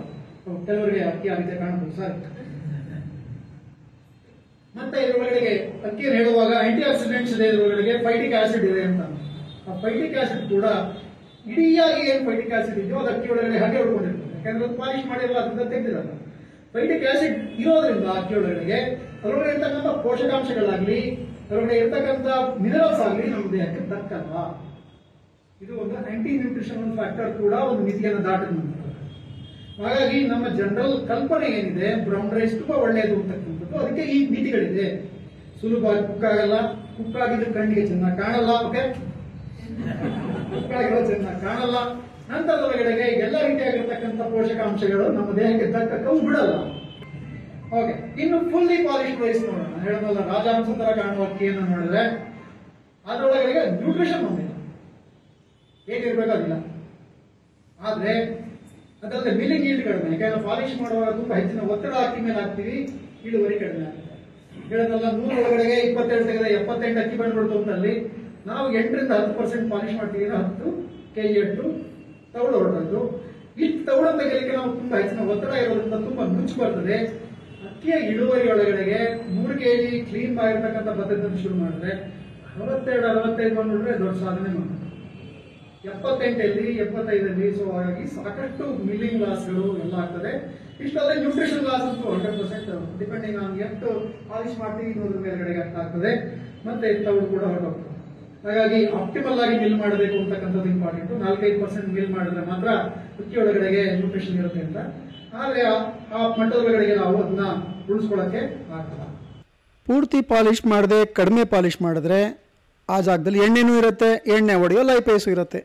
ಬಹಳ ಬೇಗ ಅದು ಎಣ್ಣೆನ ಒಡೆದಾಕ್ಬಿಡುತ್ತೆ, ಅಕ್ಕಿಗೆ ಮುಗ್ಗಲು ವಾಸನೆ ಬರುತ್ತೆ. ಹಾಗಾಗಿ ಶೆಲ್ಫ್ ಲೈಫ್ ಬಹಳ ಕಡಿಮೆ ಇರುತ್ತೆ. ತೌಡನ್ನು ಸ್ಟೆಬಿಲೈಸ್ ಮಾಡಿ ಹಾಳಾಗ್ದಾಗೆ ಸ್ಥಿರೀಕರಣ ಮಾಡಿದಾಗೆ ಅಕ್ಕಿನೂ ಸ್ಥಿರೀಕರಣ ಮಾಡುವಂಥ ಕೆಲಸ CFTRI ಮಾಡಿದೆ. ಆದರೆ ಪ್ರಾಸೆಸಿಂಗು ವೆರೈಟಿಯಿಂದ ವೆರೈಟಿಗೆ ಬೇರೆ ಆಗುತ್ತೆ. ಆ ವಿಧಾನ ಇನ್ನೂ ಅಷ್ಟು ಜನಪ್ರಿಯ ಆಗಿಲ್ಲ. ಸ್ಟೆಬಿಲೈಸ್ ಮಾಡಿದ್ರೂ ಲೈಟಿಂದ ಮಾಯಿಶ್ಚರಿಂದ ಲೈಪೇಸ್ ಮತ್ತೆ ಜಾಗೃತ ಆಗುತ್ತೆ, ಅಕ್ಕಿಗೆ ಮುಗ್ಲು ಹಿಡಿಯುತ್ತೆ. ಈ ಸಮಸ್ಯೆ ಅರ್ಧಂಬರ್ಧ ಪಾಲಿಶ್ ಮಾಡಿರ್ತಕ್ಕಂಥ ಅಕ್ಕಿಗಿದೆ. ಇದಲ್ಲದೆ ಅದನ್ನ ಬೆಣತಕ್ಕಿ ನಾವೇನು ಪ್ರಾಸೆಸ್ ಮಾಡಲೇ ಮಾಡ್ತಕ್ಕಂಥದ್ದು ಬೆಣತಕ್ಕಿ.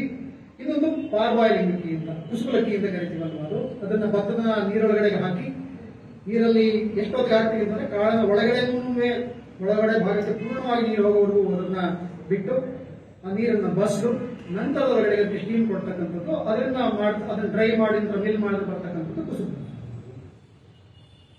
ಈ ಕುಸುಕಲಕ್ಕಿ ಒಳಗಡೆಗೆ ಈ ಕುಸುಕು ಮಾಡುವಾಗ ಈ ಏನು ಪ್ರೆಷರ್ ಕೊಡ್ತೀವಿ ಅದರಿಂದಾಗಿ ಕಾಳಿನ ಹೊರಮೇಲ್ಮೆಯಲ್ಲಿ ಇರ್ತಕ್ಕಂಥ ಏನು ನ್ಯೂಟ್ರಿಷನ್ ಇದೆ ಕಾಳಿನ ಒಳಗಡೆ ಭಾಗಕ್ಕೆ ಅಂದ್ರೆ ಹೆಚ್ಚಿಗೆ ನ್ಯೂಟ್ರಿಷನ್ ಕಾಳಿನ ಒಳಗಡೆಗೆ ಹೊರಡುತ್ತದೆ. ಕಾಳಿನ ಒಳಗಡೆ ಇರ್ತಕ್ಕಂಥ ಎಣ್ಣೆ ಅಂಶ ಸ್ವಲ್ಪ ಆಚೆ ಕಡೆಗೆ ಬರ್ತದೆ, ತೈಲದ ಅಂಶ ಕಡಿಮೆ ಆಗ್ತದೆ. ಹಾಗಾಗಿ ಸ್ಟೋರೇಜ್ ಕೂಡ ಆಗ್ತದೆ. ನ್ಯೂಟ್ರಿಷನ್ ಜಾಸ್ತಿ, ಎಣ್ಣೆ ಅಂಶ ಕಡಿಮೆ. ಆದ್ರೆ ತಿನ್ನುವವರ ಬಾಯಿ ಎಲ್ಲರ ಬಾಯಿ ಒಂದೇ ಅಲ್ಲ. ಹಾಗಾಗಿ ತುಂಬಾ ಹೆಚ್ಚಿನ ಜನ ಪಾರ್ಬಾಯ್ಡ್ ರೈಸ್ ನ ಕೊಡೋದಿಲ್ಲ. ಕೇರಳದಲ್ಲಿ ಮಟ್ಟ ರೈಸ್ ಅಂತ ಕರೀತಾರೆ. ನಮಗೆ ನೋಡಿ ಇಷ್ಟು ದಪ್ಪ ಇರ್ತಕ್ಕಂಥ ಗೋಳಿ ತರ ಕಾಣುವಂಗೆ ಆಗ್ಬಿಡುತ್ತೆ. ನಮಗೆ ಮಾಮೂಲಕ್ಕೆ ಬಂಗಾರ ಸಣ್ಣ ತಿಳ್ಕೊಂಡು ಹೋದವರಿಗೆ ಅದು ಗೋಳಿ ತರ ಕಾಣೋ ಶುರು ಆಗುತ್ತೆ. ಆ ರೀತಿಯಾಗಿರ್ತಕ್ಕಂಥ CFTRI ಇದ್ರ ಬಗ್ಗೆ ಬಹಳ ಇಂಪಾರ್ಟೆಂಟ್ ಆಗಿರ್ತಕ್ಕಂಥ ಕೆಲಸ ಮಾಡುದು.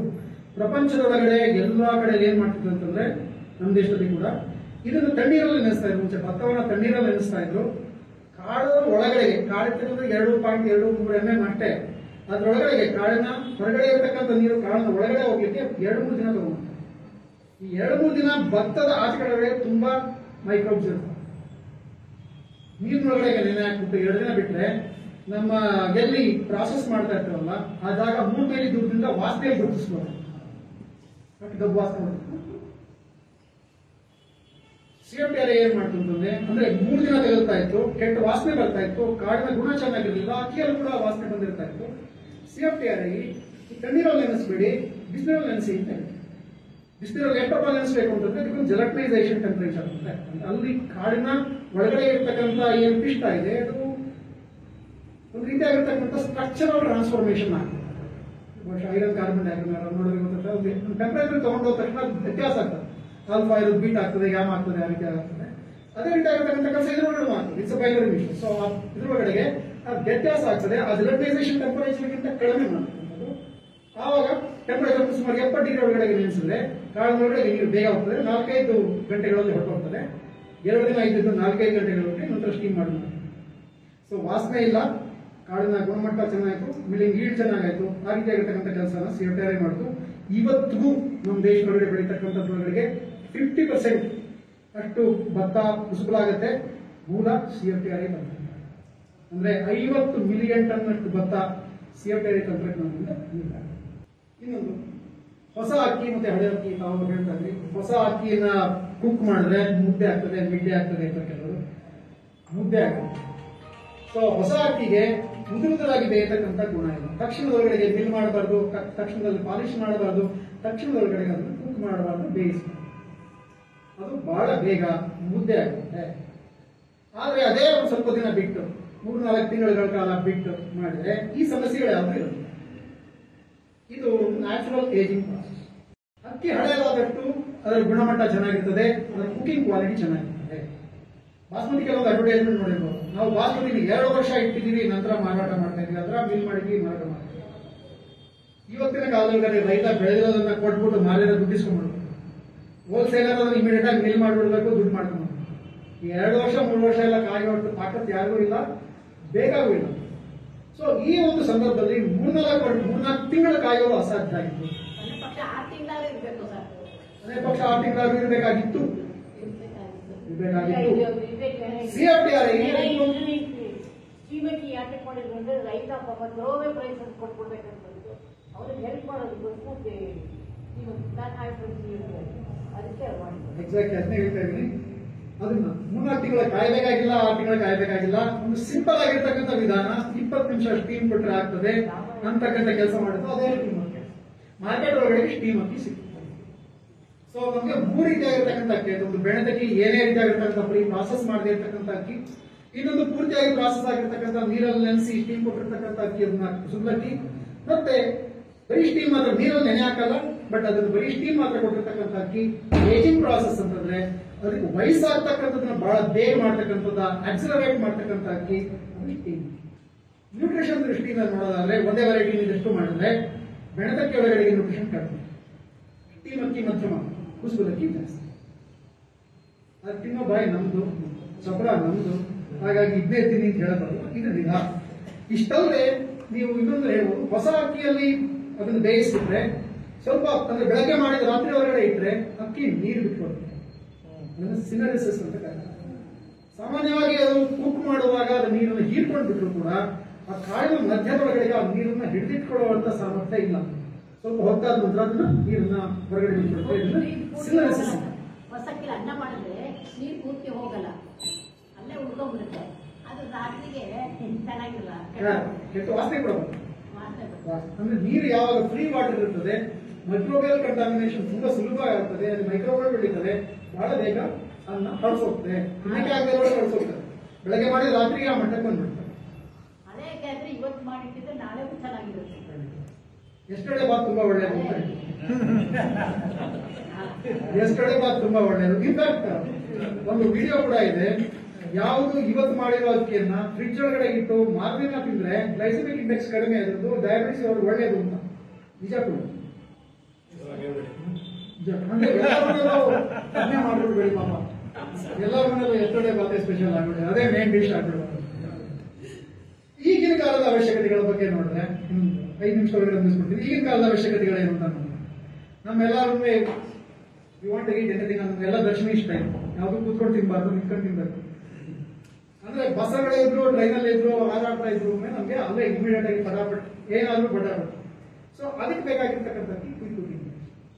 ಅಂದ್ರೆ ಈ ಅಕ್ಕಿ ಪ್ರಾಸೆಸ್ ಮಾಡಿಟ್ರೆ ಒಂದೇ ಒಂದ್ಸಲ ಕುದಿ ಮಾಡಿದ್ರೆ ಅನ್ನ ಆಗ್ತಕ್ಕಂಥ ಅಕ್ಕಿಗಳಿದೆ, ತಣ್ಣೀರು ಹಾಕಿದ್ರೆ ಅನ್ನ ಆಗ್ತಕ್ಕಂಥ ಅಕ್ಕಿಗಳಿದೆ, ಬಿಸಿನೀರು ಹುಯ್ದ್ರೆ ಅಕ್ಕಿ ಆಗ್ತಕ್ಕಂಥ ಅನ್ನ ಆಗ್ತಕ್ಕಂಥ ಅಕ್ಕಿಗಳು ಇದೆ. ಈ ರೀತಿ ಆಗಿರ್ತಕ್ಕಂಥ ಇಂಟರ್ನ್ಯಾಷನಲ್ ಮಾರ್ಕೆಟ್ ಅಂದ್ರೆ CFTRI ಈ ಬಗ್ಗೆ ಸಾಕಷ್ಟು ಕೆಲಸ ಆಗಿದೆ. ನಮ್ಮ CFTRI X ಅದು CFTRI ಕೆಲಸ ಆಗಿರೋದು ನಿಜ. ಇಷ್ಟೊಂದು ಒಂದು ವೆರೈಟಿ ಅಸ್ಸಾಂ ಒಳಗಡೆ ಇದೆ, ಪೊಂಗಲ್ ರೈಸ್ ಅಂತ ಕರೀತಾರೆ. ಇದಕ್ಕೆ ಇದ್ಯಾವ ಈ ಬೇಕಾಗಿರ್ತಕ್ಕಂಥ ಹಿಂದಿನ ಯಾವುದೇ ಪ್ರಾಸೆಸಿಂಗ್ ಬೇಕಾಗಿಲ್ಲ, ಬೆಳೆದಂತೆ ಪಾಲಿಶ್ ಮಾಡಿರ್ತಕ್ಕಂಥ ಅಕ್ಕಿಗೆ ಬರೀ ನೀರು ಹಾಕಿದ್ರೆ ಅನ್ನ. ಅಂದ್ರೆ ಅದ್ರ ಜೆಲಟೈಸೇಷನ್ ಟೆಂಪರೇಚರ್ ಕಡಿಮೆ ಇದೆ. ಬರೀ ತಣ್ಣೀರಿನೊಳಗಡೆ ಅಥವಾ ಬಿಸಿನೀರು ಹಾಕಿದ್ರೆ, ಉಗುರು ಬೆಚ್ಚಗೆ ನೀರು ಹಾಕಿದ್ರೆ ಅನ್ನ. ಆ ರೀತಿ ಆಗಿರ್ತಕ್ಕಂಥ ವೆರೈಟಿ ಕೂಡ ಇದೆ. ಅಕ್ಕಿ ಬಗ್ಗೆ ಗುಣಗಾನ ಮಾಡುವಾಗ ಹೇಳಿದೆ ಬಹಳ ಬೇಗ ಎನರ್ಜಿ ಕೊಡುತ್ತೆ ಅಂತ. ಅದೆಲ್ಲರೂ ನಮಗೆ ಸಮಸ್ಯೆ. ಯಾವುದು ಬಹಳ ಬೇಗ ಎನರ್ಜಿ ಕೊಡುತ್ತದೆ, ಶುಗರ್ ಲೆವೆಲ್ ಜಾಸ್ತಿ ಮಾಡ್ತದೆ ಇದ್ರೊಳಗಡೆ, ಅದು ನಮ್ಮೆಲ್ಲರ ಸಮಸ್ಯೆ. ಹೆಚ್ಚಿನ ಜನ India diabetic capital the world, so we don't want that to happen. So ಹಾಗಾಗಿ ನಮಗೆ ಬಹಳ ಬೇಗ ಎನರ್ಜಿ ರೈಸ್ ಮಾಡುವಂತ ಯಾವುದೇ ಬೇಕಾಗಿಲ್ಲ, ನಮ್ ನಿಧಾನವಾಗಿರ್ಬೇಕು. ನಮಗೆ ಇವತ್ತು ಮಲಗಿದ್ರೆ ನಾಳೆ ಎಚ್ಚರಿಕೆ ಆದ್ರೆ ಸಾಕು. ಅದಕ್ಕೂ ಹಂಗೆ ಇರ್ಬೇಕು. ಅಕ್ಕಿ ಬಹಳ ಬೇಗ ಆಗ್ಬಿಟ್ರೆ ಎಚ್ಚರಿಕೆ ಆಗ್ಬಾರ್ದು, ನಿಧಾನವಾಗಿ ಆಗ್ಬೇಕು. ನಿಧಾನವಾಗಿ ಆಗ್ತಕ್ಕಂಥ ಅಕ್ಕಿ ಮಾಮೂಲು ಜನರ ಭಾಷೆಯಲ್ಲಿ ಡಯಾಬಿಟಿಕ್ ರೈಸ್ ಅಂದ್ರೆ ಅದು ನಿಜವಾಗಿ ಸ್ಲೋ ಡೈಜೆಸ್ಟಿಬಲ್ ರೈಸ್, ನಿಧಾನವಾಗಿ ಜೀರ್ಣ ಆಗ್ತಕ್ಕಂಥ. ಇದರೊಳಗಡೆ ಏನಿದೆ ಅಂತಂದ್ರೆ, ಇದರೊಳಗಡೆ ಹೇಳಲ್ಲ ಈ ಪಿಷ್ಟ ಏನಿದೆ ಅದನ್ನ ಯಾವ ರೀತಿಯಾಗಿ ಜಲಟೈಸ್ ಆಗುತ್ತೆ, ರೆಟ್ರೋಗ್ರೇಡ್ ಆಗ್ತದೆ, ಅಂದ್ರೆ ಮೂಲ ರೂಪಕ್ಕೆ ಮಾಡೋ ಪ್ರಯತ್ನ ಮಾಡ್ತದೆ. ಈ ರೇಟ್ ಅನ್ನು ಕಂಟ್ರೋಲ್ ಮಾಡಿದಾಗ ಈ ಪಿಷ್ಟದಲ್ಲಿ ಸ್ವಲ್ಪ ಇರ್ತಕ್ಕಂಥದ್ದು ಪಿಷ್ಟವೇ ಆಗಿದ್ರು ಅದು ನಾರಿನ ರೂಪದಲ್ಲಿ ಕನ್ವರ್ಟ್ ಆಗ್ತದೆ. ನಾರಿನ ರೀತಿ ಕೆಲಸ ಮಾಡ್ತದೆ, ನಾರಿನ ಕನ್ವರ್ಟ್ ಆಗಲ್ಲ, ನಾರಿನ ರೀತಿ ಕೆಲಸ ಮಾಡ್ತದೆ. ಹಾಗಾಗಿ ಅದು ಜೀರ್ಣವಾಗ್ತಕ್ಕಂಥದ್ದು ಸ್ಲೋ ಆಗುತ್ತೆ. ಹಾಗಾಗಿ ಬಹಳ ಬೇಗ ಸಕ್ಕರೆಯ ಪ್ರಮಾಣವನ್ನು ನಮ್ಮ ರಕ್ತದಲ್ಲಿ ಅದು ಹೆಚ್ಚು ಮಾಡೋದಿಲ್ಲ. ಅದು ಡಯಾಬಿಟಿಸ್ ಇರೋರಿಗೆ, ಡಯಾಬಿಟಿಸ್ ಆಗುತ್ತೆ ಅನ್ನೋ ಹೆದರಿಕೆಯವರಿಗೆ, ಬೇಗ ಶಕ್ತಿ ಬೇಡ ಅನ್ನೋರಿಗೆ ಇದು ಒಳ್ಳೆಯದಾಗುತ್ತೆ. ಎಲ್ಲ ಕಾಳುಗಳನ್ನ ಮೊಳಗೆ ಇಟ್ಟಿರೋದು ನೋಡಿರ್ತೀರಿ, ಅಕ್ಕಿ ಮೊಳಗೆ ಇಟ್ಟಿರೋದನ್ನ ಹೆಚ್ಚಿಗೆ ನೋಡಿರ್ತೀರಿ ಆಗುತ್ತೆ. ಆದ್ರೆ ರಾಕೆಟ್ ಅವ್ರಲ್ಲ ಪಾಲಿಶ್ ಅಕ್ಕಿ ಅದ್ರೊಳಗೆ ಆಗಲ್ಲ, ಯಾಕಂದ್ರೆ ಅವ್ರಿಗೆ ತೌಡಿಲ್ಲ, ಮುಕ್ಕಣ್ಣಿಲ್ಲ, ಜರ್ಮೆ ಇಲ್ಲ. ಜರ್ಮಿಲ್ಲ ಇರೋದು ಜರ್ಮಿನೇಟ. ಅದೇ ಆ ರೀತಿಯಾಗಿ ಮಾಡದೇ ಇರ್ತಕ್ಕಂಥ ಅಕ್ಕಿಯನ್ನ ಅಥವಾ ಭತ್ತವನ್ನು ಮಾಡ್ತಾರೆ. ಭತ್ತನ ಎಲ್ಲರೂ ಮಾಡಿ ಮಾಡ್ತಾರೆ, ಯಾಕಂದ್ರೆ ಗಿಡ ಬರಬೇಕು ಅಂತಂದ್ರೆ ಭತ್ತ ಮೊಳಕೆ ಕಟ್ಟಲೇಬೇಕು. ಆದ್ರೆ ನಾವು ಅಕ್ಕಿ ಬಗ್ಗೆ ಮಾತಾಡ್ತಾ ಇದ್ವಿ. ಅದನ್ನ ಮಾಡಿದ್ರೆ ಕೂಡ ಬಹಳ ಒಳ್ಳೆಯದು. ಇದರೊಳಗಡೆ ಗ್ಯಾಮಾ ಅಮೈನೋ ಬ್ಯೂಟರಿಕ್ ಆಸಿಡ್ ಅಂತಕ್ಕಂಥ ಒಂದು ವಸ್ತು ಸೃಷ್ಟಿ ಆಗ್ತದೆ ಆ ಟೈಮ್ಗಳಿಗೆ. ಅದು ನಮ್ಮ ಮೆದುಳಿನ ಆರೋಗ್ಯಕ್ಕೆ ತುಂಬಾ ಒಳ್ಳೆಯದು. ಅದು ಒಂದು ನ್ಯೂರೋ ಟ್ರಾನ್ಸ್ಮಿಟರ್ ಅಂತಕ್ಕಂಥ. ಈ ರೀತಿಯಾಗಿರ್ತಕ್ಕಂಥ ಅಕ್ಕಿ ಜಪಾನ್ ಮಾರ್ಕೆಟ್ ಒಳಗಡೆ ತುಂಬಾ ದಿನ ಇತ್ತು. ಇವತ್ತಿನ ಇದರೊಳಗಡೆಗೆ ಅಕ್ಕಿ ಒಳಗಡೆಗೆ ಎಲ್ಲ ಗುಣಗಳಿದೆ, ಆದ್ರೆ ಎಲ್ಲ ಎಷ್ಟಿರ್ಬೇಕು ಅಷ್ಟಿಲ್ಲ, ಎಲ್ಲ ಎಷ್ಟಿರ್ಬೇಕು ಅಷ್ಟಿಲ್ಲ. ಅಂದ್ರೆ ಯಾಕೆ ತಿನ್ಬೇಕು, ಎಲ್ಲ ಎಷ್ಟಿರ್ಬೇಕು ಅಷ್ಟು ಯಾಕೆ ಮಾಡ್ಕೋಬಾರ್ದು ಅನ್ನೋ ಪ್ರಶ್ನೆ ಬಂದೇ ಬರ್ತದೆ. ಅಂದ್ರೆ ಯಾಕೆ ಕಾಂಪ್ರಮೈಸ್ ಮಾಡ್ತೀವಿ ನಾವು? ದುಡ್ಡು ಕೊಡ್ತೀವಿ, ಕಾಸು ಕೊಡ್ತೀವಿ, ಎಲ್ಲ ಮಾಡ್ತೀವಿ, ಕೋಟ್ಯಾಂತರ ನೀರು, ಕೆರೆ, ಕಟ್ಟೆ, ಬಾವಿ ಎಲ್ಲ ಹಾಕಿ ನೀರು ಹಾಕಿ ಬೆಳೆದಿದ್ದೀವಿ, ಯಾಕೆ ನಮಗೆ ಬೇಕಾಗಿರೋದೆಲ್ಲ ಬರಬಾರ್ದು ಅಂತಂದ್ರೆ ಅದಕ್ಕಾಗಿ ಒಂದು ಹೊಸ ವಿಧಾನ ಮಾಡಿದ್ದಾರೆ. ಅದು ಫಾರ್ಟಿಫೈಡ್ ರೈಸ್. ಅಂದ್ರೆ ಏನು ಇಲ್ವೋ ಅದ್ರೊಳಗಡೆಗೆ ಅದನ್ನ ನಾವೇ ಸೇರಿಸೋದು. ಗಿಡಕ್ಕೆ ಸೇರಿಸೋದು ತುಂಬಾ ಕಷ್ಟ, ಜೆನೆಟಿಕ್ ಮಾಡಿಫಿಕೇಶನ್ ತುಂಬಾ ಕಷ್ಟ. ಅಥವಾ ಅದಕ್ಕೆ ಮೇಲ್ಗಡೆ ಕೋಟ್ ಮಾಡೋಣ ಅಂತಂದ್ರೆ ಅದು ತುಂಬಾ ಕಷ್ಟ. ಕೋಟ್ ಮಾಡೋದು ಸುಲಭ, ಅಕ್ಕಿ ಮೇಲ್ಗಡೆಗೆ ಏನಾದ್ರೂ ನಮಗೆ ಕೋಟ್ ಹಚ್ಚಿಬಿಡ್ಬೋದು. ಆದ್ರೆ ನಮ್ ಬಳಕೆ ಮಾಡೋ ವಿಧಾನ ಇದೆಯಲ್ಲ, ಅದ್ರೊಳಗಡೆ ಒಂದು ಕಣಾನು ನೀರು ಬರಬಾರ್ದು, ಅಷ್ಟು ತೊಳೆದು ಸಾಕುತ್ತೀವಿ. ಸೊ ಹಾಗಾಗಿ ಅದ್ರ ಮೇಲೆ ಏನ್ ಕೋಟ್ ಮಾಡಿದ್ರು ಪ್ರಯೋಜನ. ಕಾಡಿನ ಹೊರಮೇಲ್ಮೈಯಲ್ಲಿ ಏನ್ ಕೋಟಿಂಗ್ ಮಾಡಿದ್ರು ಲಾಭ ಇಲ್ಲ, ಅದು ಕಾಡಿನ ಒಳಗಡೆ ಇರಬೇಕು. ಆ ರೀತಿಯಾಗಿ ಮಾಡಿ ಒಂದು ಫೋರ್ಟಿಫೈಡ್ ರೈಸ್ ಅಂತ ಮಾಡಿದ್ರು. ಒಂದು ಅಕ್ಕಿ ನುಚ್ಚು ತಗೊಳ್ಳೋದು, ಬೇಕಾಗಿರೋದೆಲ್ಲ ಸೇರಿಸೋದು, ಅದಕ್ಕೆ ಅದನ್ನ ಒಂದು ಎಕ್ಸ್ಟ್ರೂಡರ್ ಮೂಲಕ ಹಾಯಿಸಿ ಮತ್ತೆ ಅಕ್ಕಿ ಅಂತೆ ಅದನ್ನು ಪುನಃ ಸೃಷ್ಟಿ ಮಾಡ್ತಾರೆ. ಇದಿದೆ. ಇವತ್ತು ಏನಾಗಿದೆ ಅಂತಂದ್ರೆ ಸುಮಾರು 7-8 ರಾಜ್ಯಗಳ ಒಳಗಡೆಗೆ ಈ ಸಾರವರ್ಧಿತ ಅಕ್ಕಿಯನ್ನು ಮಾಡಿ ಒಂದು 99 ಕಾಳಿಗೆ ಒಂದು ಕಾಳಿರುವಂತೆ ಅದನ್ನು ಮಿಕ್ಸ್ ಮಾಡಿ ಅದನ್ನು ಜನಗಳಿಗೆ ಕೊಡ್ತಾರೆ. ಇದು ಕಮರ್ಷಿಯಲ್ ಆಗಿ ಮಾರ್ಕೆಟ್ ಒಳಗಡೆ ಬ್ರಾಂಡೆಡ್ ಪದಾರ್ಥಗಳು ಲಭ್ಯ ಇದೆ. ಮತ್ತೆ ಗವರ್ಮೆಂಟ್ ಕಡೆಯಿಂದ ನಮ್ಮ ದೇಶದೊಳಗಡೆ ಅಂದ್ರೆ ಸೆಂಟ್ರಲ್ ಇಡೀ ಪ್ರಪಂಚವನ್ನು ನೋಡಿದ್ರೆ ಅಕ್ಕಿ ತಿನ್ನುವ ಜಾಗದಲ್ಲಿ ಬಡತನ ತಾಂಡವ. ವರ್ಲ್ಡ್ ಮಾರ್ಕೆಟ್ ಅನ್ನು ನೋಡಿದ್ರೆ ಎಲ್ಲಿ ಅಕ್ಕಿ ತಿಂತಾರೆ ಅಲ್ಲಿ ಬಡತನ ಜಾಸ್ತಿ, ನ್ಯೂಟ್ರಿಷನ್ ಕಡಿಮೆ. ಹಾಗಾಗಿ ಇದರೊಳಗಡೆ ಇಂಟರ್ವೆನ್ಷನ್ ಮಾಡಿದ್ರೆ ದೇಶದ ಸಮಸ್ಯೆಗಳನ್ನ ಸಾಲ್ವ್ ಮಾಡಬಹುದು ಅನ್ನೋ ಕಾರಣದಿಂದ ಗವರ್ಮೆಂಟ್ ಕೂಡ ಇದಕ್ಕೆ ಸಾಕಷ್ಟು ಒತ್ತನ್ನು ಕೊಟ್ಟು ಹೊಸದಾಗಿರ್ತಕ್ಕಂಥ ಪ್ಲಾಂಟ್ಗಳನ್ನು ಮಾಡಿದರೆ ಈ ತಂತ್ರಜ್ಞಾನ ಸಿದ್ಧವಾಗಿದೆ. ರೇಷನ್ ಅಕ್ಕಿ ಒಳಗಡೆಗೆ ಇದನ್ನ 8 ರಾಜ್ಯಗಳ ಒಳಗಡೆಗೆ ಈಗಾಗಲೇ ಪೈಲಟ್ ಮಾಡಿದ್ದಾರೆ. ತುಂಬಾ ಹೊಸದು ಇದೆಲ್ಲ ಈಗಾಗಲೇ ಬಹಳ ವರ್ಷಗಳಿಂದ ನಡೆದಿರತಕ್ಕಂಥದ್ದು. ಆಲ್ಮೋಸ್ಟ್ ಎಲ್ಲಾನು ಒಂದು ಆಪ್ಟಿಮಲ್ ಹಂತಕ್ಕೆ ಬಂದಿದೆ. ಇದು ಪೈಲಟ್ ಆಗಿದೆ. ಮುಂದಿನ ದಿನಗಳ ಒಳಗಡೆ ಎಲ್ಲ ಕಡೆಗಳಲ್ಲೂ ಈ ರೀತಿಯಾಗಿರ್ತಕ್ಕಂಥ ಫೋರ್ಟಿಫೈಡ್ ರೈಸ್ ಕರ್ನಲ್ ಸಿಕ್ಕಿರ್ತಕ್ಕಂಥದ್ದೇ, ಸೇರಿಸಿರ್ತಕ್ಕಂಥದ್ದೇ ನಮ್ಮೆಲ್ಲರೂ ಲಭ್ಯ ಆಗ್ಬೋದು. ಇದು ಕಡೆ ಪ್ಲಾಸ್ಟಿಕ್ ಅಕ್ಕಿ ಅಂತ ಇಲ್ಲ, ಪ್ಲಾಸ್ಟಿಕ್ ಅಕ್ಕಿನೇ ಬೇರೆ. ಪ್ಲಾಸ್ಟಿಕ್ ಅಕ್ಕಿ ಬಗ್ಗೆ ಬೇಗ ಮಾತಾಡ್ಲಿಲ್ಲ ನಾನು. ಇದು ಪ್ಲಾಸ್ಟಿಕ್ ಅಕ್ಕಿ ಅಲ್ಲ, ಪ್ಲಾಸ್ಟಿಕ್ ಅಕ್ಕಿ ಬೇರೆ ಇಲ್ಲ. ಇದು ಆ ರೀತಿಯಾಗಿ ಅಕ್ಕಿ ಒಳಗಡೆ ಸಾಮಾನ್ಯ ಉತ್ಪನ್ನ ಇದೆ. ತುಂಬಾ ಜಾಸ್ತಿ ಹೇಳೋದು ತುಂಬಾ ಟೈಮ್ ನನಗೆ ಮೈಕ್ ಕೊಟ್ಬಿಡೋ ಸಮಸ್ಯೆ ಎಲ್ಲರಿಗೂ. ಅಕ್ಕಿ ಅರಳು ಪುರಿ ಇವೆಲ್ಲ ತುಂಬಾ ಗೊತ್ತಿರುತ್ತೆ ನಿಮಗೆ. ಹೊಟ್ಟು, ತೌಡು, ನುಚ್ಚು ಇದು ಕೂಡ ಇದು. ಹೊಟ್ಟು ಬಗ್ಗೆ ಒಂದೆರಡು ಪ್ರಶ್ನೆ ಕೇಳಿದ್ರಿ. ಹೊಟ್ಟುನ ಸಾಮಾನ್ಯವಾಗಿ ಎಲ್ಲಿ ಅಕ್ಕಿ ಮಾಡ್ತಾರೆ ಅದೆಲ್ಲ ಅದನ್ನ ಫ್ಯೂಯಲ್ ಆಗಿ ಯೂಸ್ ಮಾಡ್ತಾರೆ. 1 kg 3000 ಕಿಲೋ ಕ್ಯಾಲೋರಿ ಶಕ್ತಿ ಅದರೊಳಗಡೆ ಇದೆ. ಅಂದ್ರೆ ಹೆಚ್ಚು ಕಡಿಮೆ ಹಂಗೆ ಈಕ್ವೇಟ್ ಮಾಡಿದ್ರೆ 2 kg ಹೊಟ್ಟು ಇದ್ರೆ ಅದು 1 kg ಇಡ್ಲಿಗೆ ಸಮ, 3 kg ಹೊಟ್ಟು 1 ಲೀಟರ್ ಪೆಟ್ರೋಲ್ಗೆ ಸಮ. ಅಷ್ಟು ಮಟ್ಟಿಗೆ ಅದರೊಳಗಡೆ ಎನರ್ಜಿ ಇದೆ, ಕ್ಯಾಲೋರಿಫಿಕ್ ವ್ಯಾಲ್ಯೂ ಇದೆ. ಹಾಗಾಗಿ ಅದನ್ನ ಫ್ಯೂಯಲ್ ಆಗಿ ಉಪಯೋಗಿಸ್ಕೊಳ್ಬಹುದು. ಅದರೊಳಗೆ ಸಾಕಷ್ಟು ಬೇರೆ ಬೇರೆ ಪದಾರ್ಥಗಳಿದೆ, ಅವುಗಳನ್ನ ನಾವು ಬಳಸ್ಬೋದು. ಇರ್ತಕ್ಕಂಥ ಕೆಮಿಕಲ್ಗಳಾಗಿ ಮಾಡ್ಬೋದು, ಬೋರ್ಡ್ಗಳಾಗಿ ಮಾಡ್ತಾರೆ. ಆ ರೀತಿ ಆಗಿರ್ತಕ್ಕಂಥ ಕೆಲಸಗಳು ತುಂಬಾ ಆಗಿದೆ. ತೌಡು ಒಳಗಡೆ ರೈಸ್ ಬ್ರ್ಯಾನ್ ಆಯಿಲ್ ಬಹಳ ಚೆನ್ನಾಗಿ ಎಲ್ಲರೂ ಗೊತ್ತಿರ್ತಕ್ಕಂಥ. ಎಣ್ಣೆ ತೆಗೆದ ನಂತರ ಬರ್ತಕ್ಕಂಥದ್ರೊಳಗಡೆ ಕೂಡ ಸಮಸ್ಯೆಗಳಿದೆ, ಆದ್ರೆ ಅವುಗಳನ್ನು ಕೂಡ ಒಂದು ರೀತಿಯಾಗಿ ಬಳಕೆ ಮಾಡಬಹುದು. ನುಚ್ಚು ಗೊತ್ತು. ಇಂಟರ್ನ್ಯಾಷನಲ್ ಇಯರ್ ಆಫ್ ರೈಸ್ 1966 2014 ಒಳಗಡೆ ಇತ್ತು. ಅದರ main tag line rice is life ಅಂತ ಬಹುಶಃ ನಮ್ಮೆಲ್ಲರಿಗೂ ರೈಸೇ ಲೈಫ್ ಆಗಿತ್ತು. ಇತ್ತೀಚೆಗೆ ನಾವು ಆ ಕಡೆ ಈ ಕಡೆ ಅಕ್ಕಪಕ್ಕ ಹೊರಡಿಸಿ ನೋಡ್ತಾ ಇದ್ವಿ. ರೈಸ್ ಲೈಫ್ ಲೈನ್ ಆಗಿರಲಿ ನಮಗೂ ಅಂತ ಅಂದ್ಕೊಂಡು ಮಾತ್ರ ತಕ್ಷಣ ಮುಗಿಸ್ತೀನಿ. Any discussion. ಧನ್ಯವಾದ.